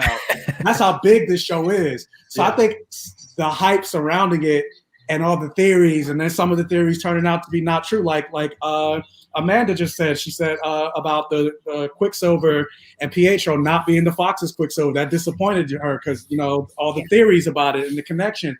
And the same thing with like the news dropping saying that, oh yeah, these last 3 episodes are going to be an hour. And then it wasn't an hour, and that left me disappointed. And then even the moment with the engineer, everybody speculated, is it Reed Richards? Is it Riri Williams? Because we know Riri Williams is getting her own show, and then it's neither. True. Granted, the reveal can still come later, but the fact that it's not there, it's like, okay, that leaves me disappointed. So even this whole conversation of, oh yeah, Ralph is Mephisto. He's got to be Mephisto. Yeah. Mephisto's got it. What if it's not Mephisto? What if it is Agatha All Along? Yeah. It'll be right there, right in front of us. They literally. Yeah, so I'm like, for me, that'll leave me a little disappointed. It's like, So I think, I'm like, part of it, granted, I love the conversation. We've been on here 2.5 hours talking about it. So I love the speculation and stuff like that. But in some ways, we need to calm down. Because, I do think it is kind of hurting it a little bit. I'm right there with you, man. I don't know if you all are Game of Thrones fans. I learned my lesson from Game of Thrones finale to not put all my eggs in a basket because, Jon Snow didn't do this. We didn't get a great Cersei and, moment. We didn't get a Khaleesi moment. So I've kind of put that I'm past that point. I just kind of take it for what it is. It is fun to theorize and all that stuff. But, once Game of Thrones season 8 didn't give me what it's always interesting. This is a much deeper conversation regarding like going into a movie with your expectations. And if you come out without those expectations being met, does it really affect the movie just because you had expectations and they gave you something different than what you expected, Star Wars is definitely suffering from that with Last Jedi and Rise of Skywalker. So that's a whole different thing in regards to that. But Shalon, man, just your thoughts on this topic regarding internet expectations, theories, comic book readers. It's almost funny, like with a lot of great comic book readers, they're bringing in so many great theories that it makes the average fan like, oh my goodness, who's Mephisto? Who's Agatha? It's like, it's almost kind of a gift and a curse. It's like, you can have fun with these theories, but do they really understand the significance of those theories and things of that nature? Just kind of your thoughts on that, man. Yeah, I'm not big on the theories because again, it lends to disappointment a lot. So with, for example, you mentioned Game of Thrones. We could talk about, I read One Piece, the manga, and there's theories on that. Like you can talk about various other movies, such as just every form of movie, TV show that was based on a previous property. Once you start getting theories in, like it is fun, but again, it sets up expectations that can't be met. You saw the entire, like with the Star Wars sequel trilogy, how because of what people expected and because of all the lore behind it. And again, these are visual mediums that can't necessarily adapt all these things into a TV show or a movie, for example, Marvel never mentioned Mephisto at all. And like that's the running thing going on, and now we're all expecting Mephisto. And like Mike said earlier, it could just be Agatha all along, and that should be okay. But because we're now invested, and now we create our own narratives, we have our own theories, we're expecting this. Even when it comes to the scene with Monica getting her powers, I was like, we were expecting more, right? But the way she got her powers are fine. But because of the way the theories work, and we have a bunch of online outlets that want the clicks, want the traffic, so they start publishing things and saying things. And even with, I don't know if you guys watch Attack on Titans, like stuff like that, even things like that happening, it kind of takes it away, because now you have a whole slew of people going in with the expectation, this is going to happen. I can't wait to see Mephisto show up. And when he doesn't show up, if he shows up or if he doesn't, people are like, oh man, they really dropped the ball on this one. Yeah. This show's been done like a year ago, and they were editing this whole time. So like there's nothing being added now. But because we have our own expectations, it kind of takes away from the overall enjoyment. Because when I saw Pietro, I was not expecting, which is why I didn't see the end credit scene, because after I saw online there was an end credit scene and it was getting so hyped, I was like, I'm not gonna watch it. Again, I don't, because now I'm like, oh, did you guys see? Did you guys see? Did you guys see? Now it's an end credit scene on like more than halfway in the season. So now I'm thinking it's extraordinary. And now I'm like, knowing the internet, it's probably cool, but it's not really like up there. So I don't want to go and get this. I don't want to go back, fast forward through the entire episode for like 30 seconds and be like, really? So I think it's fun for fans to discuss, but overall, if we start putting that into our imagination, we start spreading through the internet, and now people like are legit waiting for Mephisto to show up. And now we're waiting for Mephisto. We're waiting for Doctor Strange, not Doctor Strange, but Mr. Fantastic. Yeah. Like, she said engineer, and everybody started.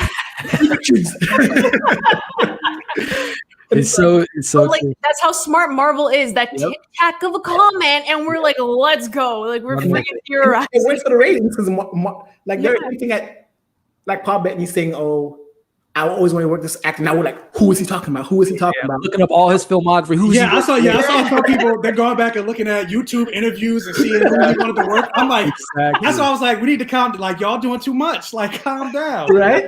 It's to that point, Michael, it is a fun thing to do. Again, we're in quarantine. We don't have as much content. This is good content, but also theorizing content. So it is Marvel, again, they have us in the palm of their hands. They got this content that we're thriving into. And Q, welcome back, man. Tossing it back to you regarding just again, I know you mentioned it, finding out some of the theories in this discussion and learning about stuff in this discussion, but just kind of your interpretation of how you take on expectations. And if they aren't met, is it going to ruin your experience of the show? Again, like Michael said, or Shalon said, we just met a brand new character introduced in MCU in Agatha Harkness. We've never met her before. We've never met a witch in the MCU. That should be huge news within itself. But then as we do, well, Agatha, she probably works for Mephisto. We're like, no, let's take it for what it is. This is a brand new character that we've never met before in the MCU. We should just take that for what it is. But again, we're running away with all different theories. So just kind of your discussion piece on expectations on the internet versus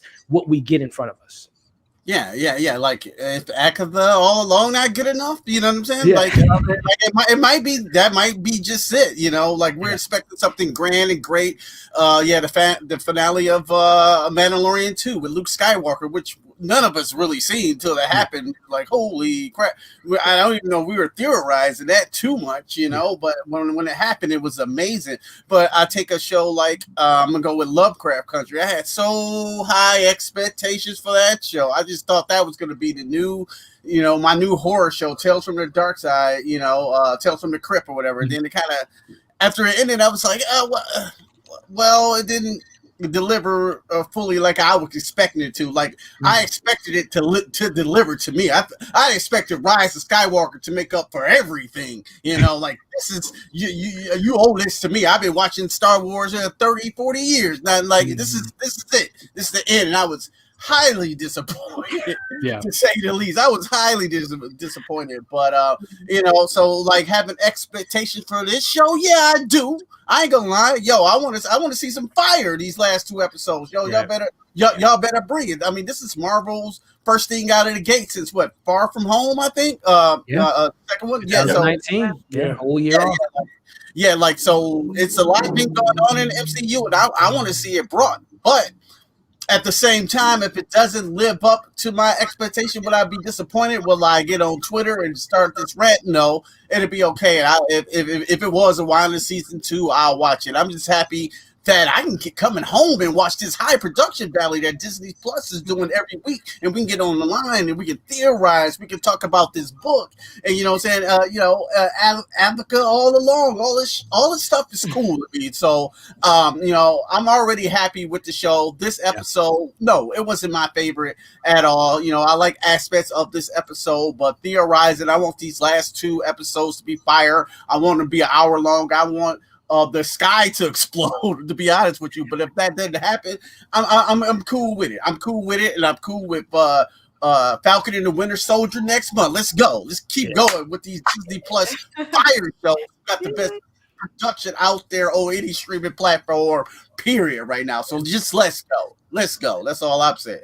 Yeah, for me, like, I want the sky to explode too. And even if this show ends on an epic note, I will say I will still be disappointed if there's no Mephisto reveal. Like, I want Mephisto. I'm like, give it to me or don't. Like, if there's no Mephisto, I'm mad. Because especially considering like the story and the things that you can craft with introducing Mephisto. Well, the whole creation of the twins, it came from Mephisto. So if you're going to bring the twins into it, why not have Mephisto? But then on top of that, like, I feel like Mephisto and Doctor Doom are the 2 villains within Marvel that can go in every single production, with whether it's Doctor Strange, Spider-Man, like even Spider-Man, like Mephisto made a deal with Spider-Man so he can when he revealed his secret identity to the world, and then all of a sudden his Aunt May got shot and she was on a hospital bed. To save her life, he sold his entire marriage to Mephisto. Or then when we get to Doctor Doom eventually introducing and with Fantastic Four, Mephisto has Dr. Doom's mother's soul, and every year he fights in hell to try to free his mother's soul. Like, Mephisto can connect to so many different things. So I'm like, for you not to introduce it, and then even Loki, like, they have beef. So I'm like, if I don't get Mephisto, I'm gonna come back on this show. I'm crying foul. Like, that is something huge. I mean, again, Mephisto, it makes sense, as you just mentioned, even in the context of the MCU, as you just said with Peter Parker, that would make so much sense in Spider-Man 3. How do you explain him having his identity revealed against his will with, Mysterio, but maybe Peter Parker unknowingly made a deal with Mephisto to take that reveal back? I mean, there's so much that can go there, but that's so interesting, man. Because again, Mephisto being there, I think Mephisto introduction in this show would be interesting. I don't think we're going to get a full-on Mephisto explanation. I think you leave that for a Doctor Strange 2 to kind of really dive into that character. But man, it'll be interesting if we don't get that, Michael. I'll definitely have you back on, man, to see how you feel about whoever the big bad is. If it is, I am too. And again, I'm just saying this because of Disney. I don't see Disney introducing a devil-like character on Disney Plus. I think it might be an amalgamation of Mephisto with a little bit of Nightmare. And I think they're going to kind of create their own, like Hela, for example. She wasn't necessarily Queen of Death. She wasn't the Queen of Hell per se. It was kind of like that, but they really didn't dive into who Hela really was in the comics. And we didn't get the Lady of Death with Thanos and Adam Warlock and all that stuff. So they kind of put a spin on these characters to make it more accessible. Like, I don't think we're going to get the full Billy and Tommy explanation of coming from Mephisto, fragments of him and reincarnating. I think it might be too convoluted. There's some things that belong in comics and books that don't translate well to TV or to movies. So we'll see what they do, man. If Mephisto don't come up. Yeah, don't call him a devil. Just call him like kind of like Dormammu. Just call him like a dark entity. Right, exactly. Something. Yeah, but Yeah, the convoluted thing. Again, Marvel needs to hire me. I feel like the best way to square that circle of instead of saying, "Oh, Wanda created 2 kids out of Mephisto's soul," then Mephisto reabsorbed those souls, but then those souls broke free out of Mephisto and went back in time and got reincarnated into a different family. So you got Billy raised with the Kaplans and Tommy raised with the Shepherds. That's too much. That's too much going on. My head hurts even just saying that. I'm like, I think the best way to square that circle is to say by the end of this show, like, it's not going to happen. They already filmed it, so whatever happens. But I'm like, I think the best way to do that is to say, by the end of this show, Wanda loses custody of her kids. Go to jail. Billy, and then their memories get erased of it. Yeah. Billy goes to the Kaplans. Tommy goes to the Shepherds. Boom. You still keep that origin intact. Yeah. I mean, and even with this hex that Agatha put her in, maybe she again is under this spell of sorts, and once the spell is broken in episode 9, and again she loses custody or loses the rights of being these mothers, then again we see her snap. We see her have that kind of X-Men, or I should say the Avengers Dissemble moment, or the House of M moment, and kind of see where that leads into Doctor Strange too. So this, whatever they give us, I'm excited to look forward to. So again, ladies and gentlemen, we've been geeking out for about 2.5 hours, which we always kind of go a little bit over time. So I don't want to hold hostage my guests like Wanda's doing with Westview. So Amanda, Chris, Michael, and Q, man, if you guys, do you have some moments to spare to kind of hit on some of these movie news and MCU news, or do you guys have to head out? I'm good. Yeah, I'm good. Lovely, lovely. Again, guys in the chat, all 38 people are still here. Thank you so much for tuning in. Make sure to like the video, share the video, subscribe to these amazing content creators. And what we're doing now is what we try to do every week is kind of talk about some MCU news. We didn't get a lot of stuff this week, but there were some news that we can kind of break down and get my panel's thoughts on it, as well as you all's thoughts in the comments. So this story kind of broke literally before we went live, and this isn't really necessarily a story, but it's a rumor. And starting with you, Amanda, the rumor is Jennifer Lawrence is joining the Fantastic Four as Sue Storm. Now, the rumor is from a gentleman on Instagram or Twitter who has he's a scooper. I believe his name was Charles Murphy. The rumor is that right now Marvel is shooting a lot of stuff in Australia because they have a little bit better handle on the pandemic. They're shooting Thor: Love and Thunder there. And apparently Jennifer Lawrence has been casted in this role to play this character. Now, in this tweet, it says that she's filming scenes for Fantastic Four, which doesn't make a lot of sense to me because John Watts is shooting Spider-Man 3. Yeah. If I would have played devil's advocate, maybe he can go to Australia, shoot a scene for Love and Thunder, introducing a Sue Storm character in Love and Thunder. I'm just theorizing now, but the big question is this rumor: would you want to see Jennifer Lawrence as Sue Storm in Fantastic Four, directed by John Watts? No. Straight up, no. And the reason why is that she already was in a franchise, 2 of them. I know that Catching Fire is the Hunger Games completely different. I get it, but she was Mystique. She had the run. She was in a comic book film, and she's a good actress. Don't get me wrong. I don't think she fits the role of Sue Storm, and I just want other lesser known actors to get the opportunity to be in a Marvel film. So I think this would kind of be in the wrong direction if they do cast her. I don't like the news at all. I'm in another group chat and everyone's kind of dragging me because I was just I'm not having it. So it's a bad idea. I do not want her in the Fantastic Four at all. Give someone else a chance, please. I can't. What about you, Chris? Again, Jennifer Lawrence, I think her whole experience as Mystique and her less and less makeup as the films went on, the character, I think it was more of the writing and a little bit of the acting, just didn't seem to care that much. But we have to remember Jennifer Lawrence is an Academy Award-winning actress, and I think sometimes when people get thrown into franchises, they kind of lose the uniqueness and the sensibilities of what makes them great. So I will kind of defend Jennifer Lawrence a little bit. But to you, Chris, if she was, again, all rumors, but would you like to see Jennifer Lawrence as Sue Storm in Fantastic Four? No, I'm not, and I like Jennifer Lawrence a lot. I'm a fan of Jennifer Lawrence. I don't know. I'm not really big on the beef with her and the X-Men and all that kind of stuff. I liked her. Yeah. But I think it's there's no shortage of actors. We don't need to do this. Yeah. Get anyone else. This is not some She's not Thor. She's not Captain America. Where like that's the look. Like this is it. You need this. Like it's fucking Sue Storm. Like there's so many actors in Hollywood that are talented that can do this. You had your chance. You're Mystique. Yeah. That's you are you. That's Mystique. That's it. Like you don't get to just keep. There's no. This is not like we're not struggling to find work for people. There's enough to go around. So I think just give someone else a chance. I love her, but I don't need to see her in this way. Well said, Q, man. Jennifer Lawrence, Mystique, with Hunger Games, and she's been in some really good movies her career. But would you like to see her get a chance to play in the Marvel Cinematic Universe as Sue Storm? Nope. Because she the X-Men series though, I love Jennifer Lawrence though, great girl, and she can really act when she wants to. She can kill it, like you said. She's an Academy Award winning actress.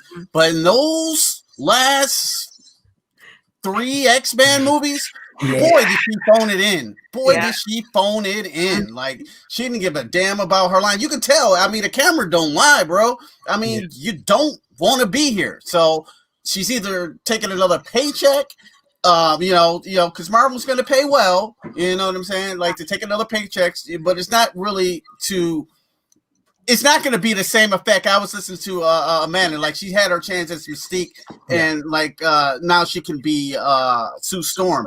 Right. Same with Chris Evans. He was Storm, Johnny Storm. Yeah, the Human Torch, and he was Captain America. Oh, he killed Captain America. He didn't phone that in. He did that. I just don't see that same look for Jennifer Lawrence. I just don't think it's a good look. And like you said, it's not a shortage of actresses out there.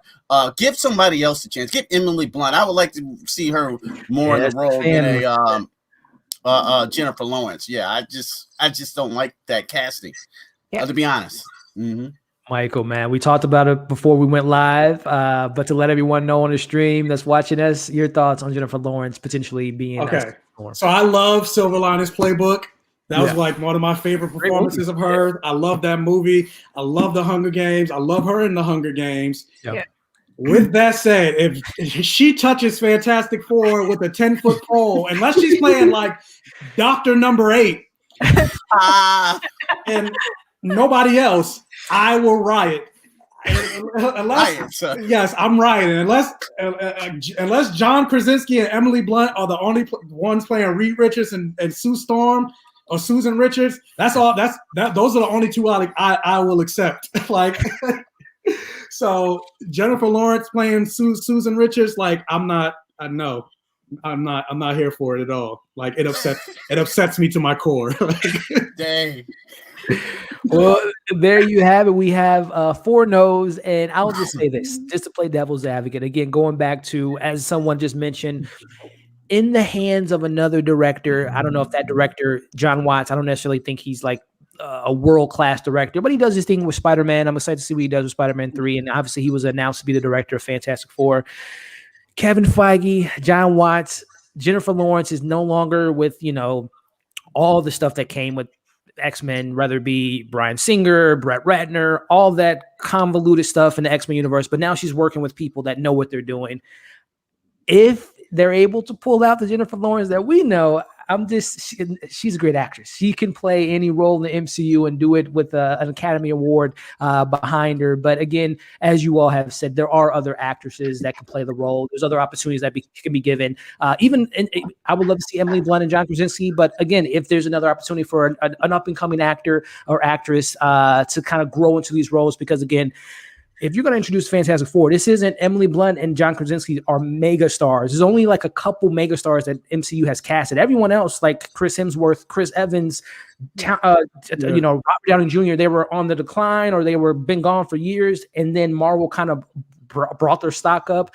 I would be very surprised if John Krasinski and Emily Blunt signed a 10-year deal to play these type of characters and grow into these roles. But don't get me wrong, I would love to see them. But I think Marvel might do, I don't want to say no names, but I think Marvel might do like a Chris Evans, Chris Hemsworth, someone that might have been on the back burner for quite a few years and gives them the opportunity to bring these characters to life. Because it's not like Fantastic Four or nobodies. These are like A-list. This is the Marvel's first family. So I think they're going to have a little bit of like notoriety and know who the character, like the actors are, but also maybe introduce them to a bigger audience. But we're gonna say, I was gonna say, well, remember, John Krasinski and Chris Evans were the final two for the role of Captain America, but they chose Captain, and then Emily Blunt and Scarlett Johansson were down to the final two with Black Widow. So they did want them. So they did, very true. And keep in mind that was also 13 plus years ago, before John Krasinski became the director, Quiet Place, and also Emily Blunt not being, what we get with her, where she's at now. But that is a great point. It's so funny how all these actors, it kind of ties back around. I mean, again, I would love to see them in the role, but I don't know if they would want that commitment on their career and that kind of like pressure to always be the Fantastic Four for the next 15 years in Marvel. But hey, if they get them, that would be a hell of a find. But let us know in the comments, ladies and gentlemen, your thoughts on this rumor. Who would you like to see as Sue Storm, and also the rest of the Fantastic Four? Let us know in the comments. But I definitely want to touch on this because this is something that Black Panther is near and dear to me. I'll never forget my experience with this film, 3 years ago now. This past February 16th, ladies and gentlemen, Black Panther celebrated its 3-year anniversary. Obviously, rest in peace to T'Challa and Chadwick Boseman, Ryan Coogler, and that whole damn crew. I think, and people have their flaws with the film, which is fine, but to me, it is easily the most important film of the last decade of the MCU, and it is so important what that film meant to the Black community, to a lot of things, and it is Black History Month, so I definitely want to shine a light on it. So just with the panel, everyone in the chat, starting with you, Amanda, 3 years later, what do you feel about Black Panther and the importance of that film? Oh, it's monumental. Even like that entire weekend, there was a different buzz going into watching it. Like, you have a buzz for a Marvel movie, but this was like completely different. And I actually worked at the theater that entire weekend, and I had so much fun. Everyone was just so freaking happy that this was out, and it was just a great like atmosphere and environment. Also got nominated for Oscars, which is amazing. Won some Oscars. The entire cast is fantastic. Everything holds up. I still watch it like 1 or 2 times a year, even more than that. But yeah, Ryan Coogler did a fantastic job, and it was all about storytelling and bringing everyone together. And it's literally top 2 Marvel films. I love it so much, and it's a monumental film. It's very important. So yeah. No doubt. Chris, man, tossing it to you, man. 3 years later, man, where does Black Panther stand for you, man? Still haven't gotten around to see it yet, but it's on my weekend. No, I'm joking. I was like, wait a minute. He's like, Word? This is your co-host. I stay strapped with my vibranium. But before Tate's Take, I did movie reviews on Instagram, on my Instagram stories. It's very low budget, so I would just go to the movie every week, on AMC Tuesdays. And I would, make a little quick story in my little slides and then talk about the film. Yeah. Before that was born, I watched Black Panther, and then I thought the movie was so powerful. I said, I want to talk about this on my Instagram story, and I started making these little clips. So from then, that movie birthed my film career, movie-wise, to then birth this YouTube channel that's now brought me here talking Marvel with you fine folks. So. The movie has like a infinite level of impact on me personally, and this is not a huge thing. Obviously, we're just we're having fun with it, but to me, it's a big deal because it's created this network for us. And the biggest thing for me is as Black people, we don't get a lot of content that's just for us. We don't get a lot. Yeah. But when something is it's kind of good, everyone runs out. We're pretty good at supporting our own. Right. But then sometimes we over support it. We settle for things that are not good quality wise, and we just say, well, it's Black and let's go. Yeah. But this had the highest expectations, and it met it and exceeded it. So all these Black people, all the money that it made, like it earned it, and it set a standard that we don't have to settle. And it was good for a Black Marvel movie. It's good for a Black. No. This was a movie that's hanging with the best of Marvel.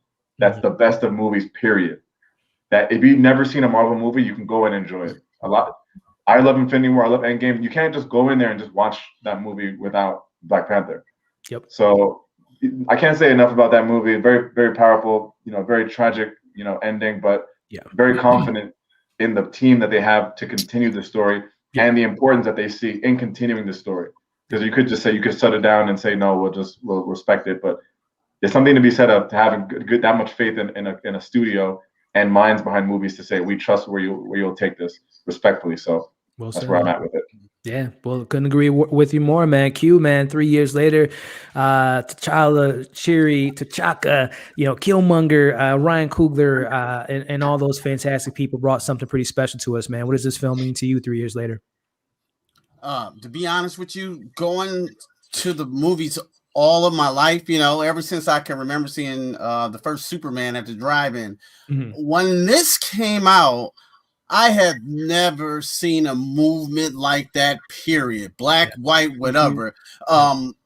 Everyone went to go see this. Everyone. Yep. And it was something I mean, I've seen people dress up for movies, The Matrix, Star Wars, whatever, but when Black Panther came out, people had dashikis on. There was damn people in the concession stand with drums. No lie. I'm like, what is going on? This is monumental. Every seat sold out. Everybody clapping. I have never seen a movie like that. Now, Endgame might be the highest grossing movie of all time, but that's us. That's a Marvel film. Us going to see it multiple times. But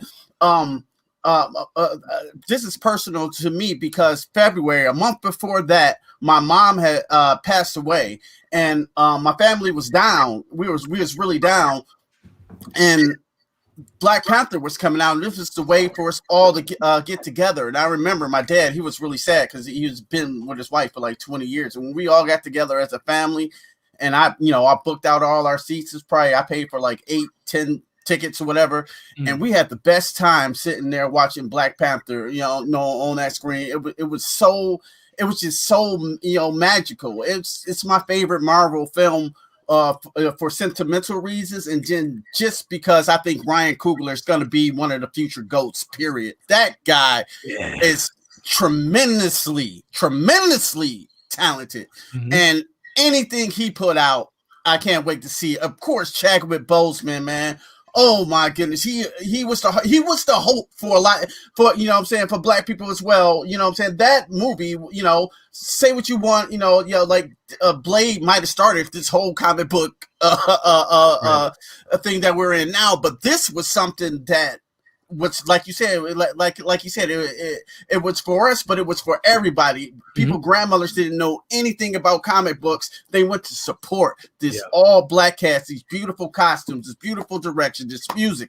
It's a masterpiece. It was nominated for the best picture for a reason. And Black Panther is just a phenomenal film, and it's a very special. And I'm just so happy that I lived through that time to see that type of impact of a film in my lifetime.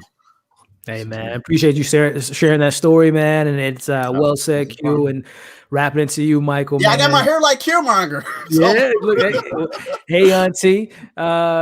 Kicking it to you, Michael, man. Just 3 years later, do you remember what it was, when you saw it that night, and the impact it still holds for you 3 years later, man? I was gonna say, going back to the hair, I guess I'm like the Dora Milaje because that's all. You're in Baku.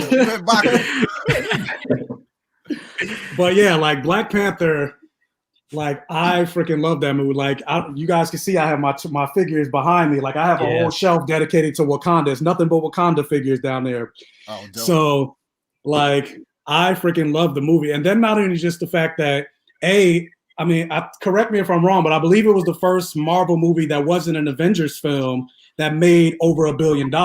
It crushed it at the box office, man. Crushed it at the box office, and then just the reaction, like it became an event, like you mentioned, people going to the movie theaters with their dashikis and drums and dancing in the theaters, and then not even just Black people, but you saw little white kids dressing up as Black Panther, and like.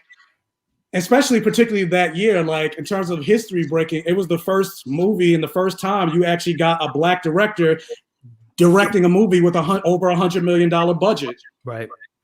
And just the fact that, because a lot of times when you see like, Black sci-fi fantasy movies, they're taken as jokes. Like you think of Meteor Man or Blank Man or Vampire in Brooklyn or anything like that. It's like they're not taken seriously, and it's like this was the first time where you saw a fantasy property with nothing but Black people telling a story with black faces, not even just in front of the camera, but behind the camera, with not just Ryan Coogler, but the set director, the producers, Costume design. the costume designers, all of it. And it's just like I love going back and watching the movie, and it's kind of and it sucks and it's sad that we had the unfortunate passing of Chadwick Boseman, and like when celebrities and stuff like that, like when they pass, like it doesn't really because it's like I don't know them, I just know the persona that they like.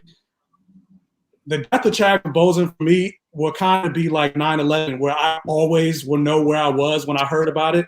Yeah, like I was on my way, I was driving to work when my friend texted me and told me that Chadwick Boseman passed, and I was like, he's lying, whatever. Like it's one of those rumors, like you always hear like, oh, this celebrity died, and then you find out it wasn't true. So I was like, he's lying, whatever. So I put my phone down and I kept driving, and then when I finally got to work and found out that it was true, like.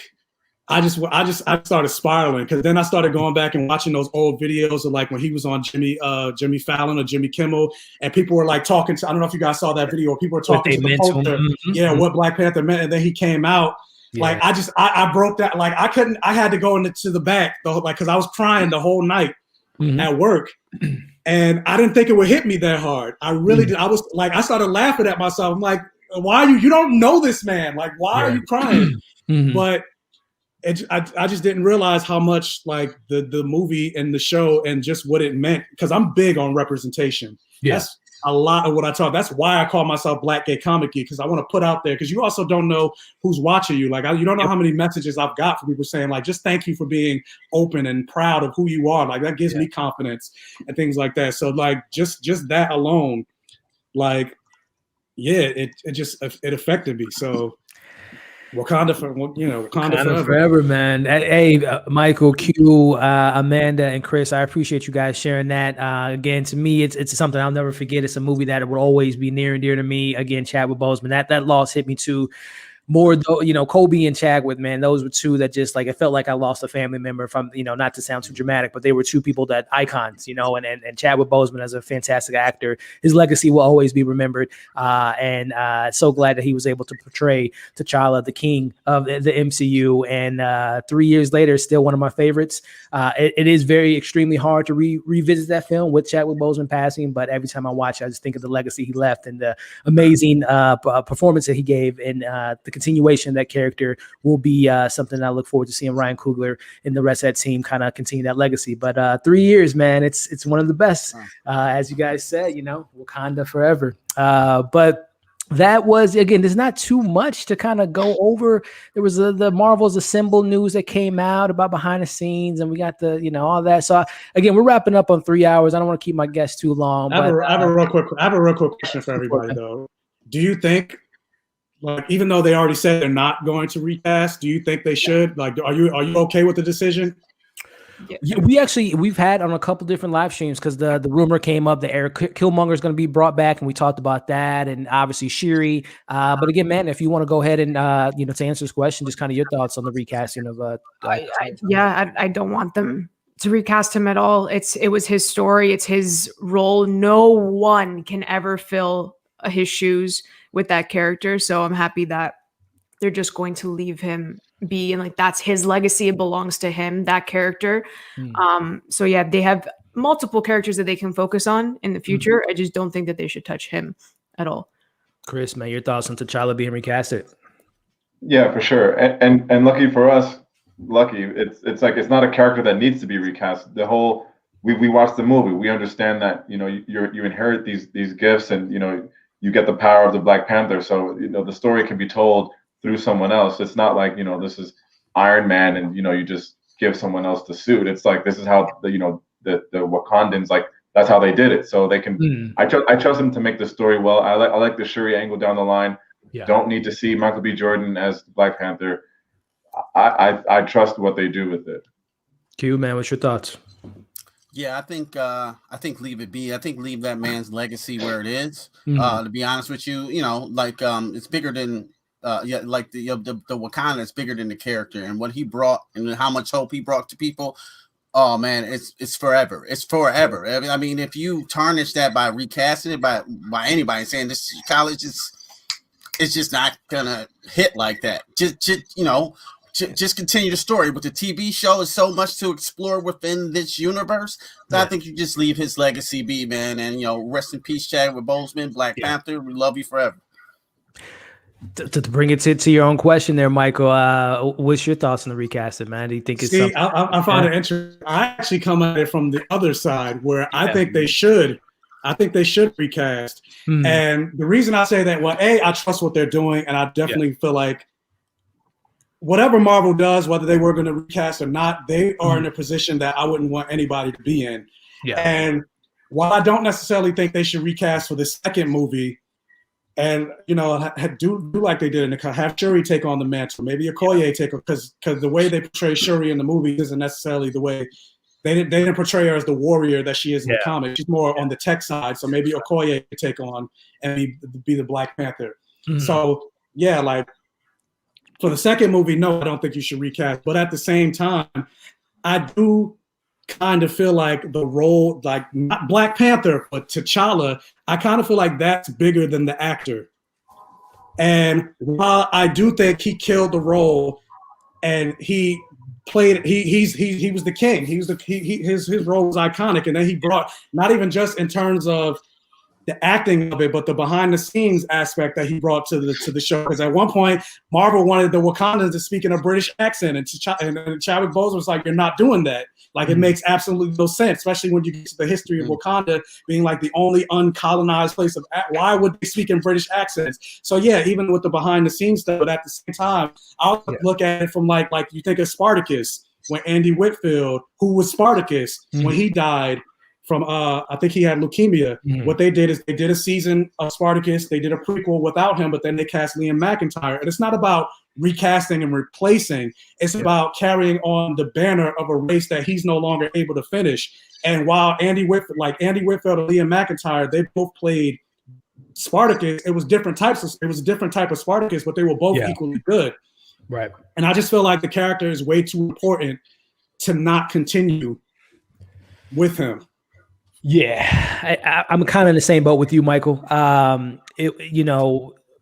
Not that all time heals wounds, but I'm totally in the same boat with you with Black Panther 2, not addressing who's the king of Wakanda, but instead protecting Wakanda from Dr. Doom, Namor, and all that stuff. And then we have a Wakanda TV show that can maybe build up Shuri as the queen of Wakanda, and then Black Panther 3, either Shuri in the role.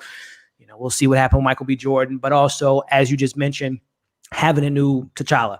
And that could be 5 years from now. And again, appreciating, admiring what Chadwick Boseman in the role. And I don't want to speak for the man. I am safe to assume that Chadwick Boseman will want the legacy of T'Challa to carry on for generations to come, for other Black kids and girls and boys to see that character on the big screen.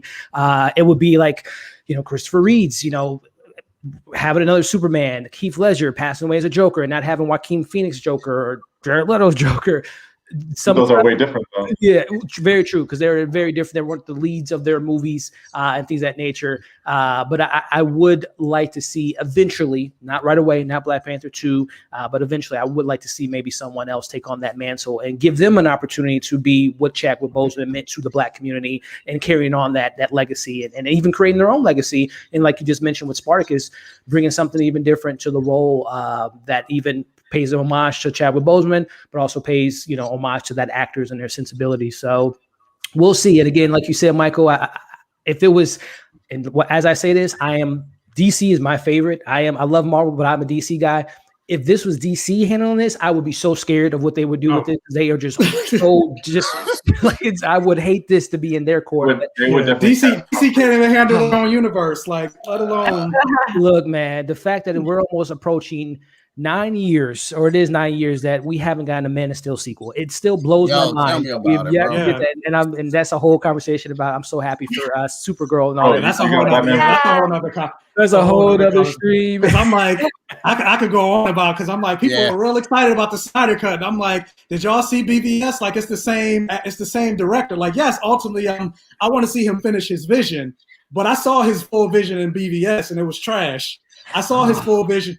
Yeah, like you're hurting me, Michael. Hey, I'm sorry. I love DC too.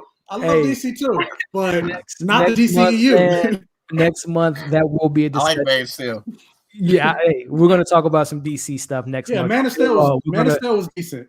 Yeah, we'll talk some DC next month. I appreciate what Slider said. But ladies and gentlemen, it's 3 hours of just great discussions, theories, conversations like Black Panther, conversations with these great people that I'm so appreciative of. And I love doing this every single Saturday. And I can't wait to be back for next week's episode. So before we head out, starting with you, Amanda, where can the people find you? What's next on the docket on your content? Yeah, well, this was so much fun. It was such a great discussion. Again, Chris, Elliot, thank you. Thank you to our amazing panelists for coming on. Yeah, you guys can find me at AMX NDA Reviews on Twitter, Instagram, and Letterboxd. You can find me at Candid Cinema on YouTube, and my website is candidxcinema.com. I'm probably going to watch I Care a Lot on Netflix tonight because I love Rosamund Pike, so that review is going to be coming up. Oh, you're in for a good treat. I really had a good time with that movie. But again, Amanda, I appreciate you on every single week. And to my other co-host, Chris, man, so thankful for you coming on as well, my friend. Where can the people find you and what's next on Tate's Take? What's good? Thank you. Tate's Take. You can find me at Tate's Take. All my info is in my bio. I got Instagram, Twitter, all that cool stuff.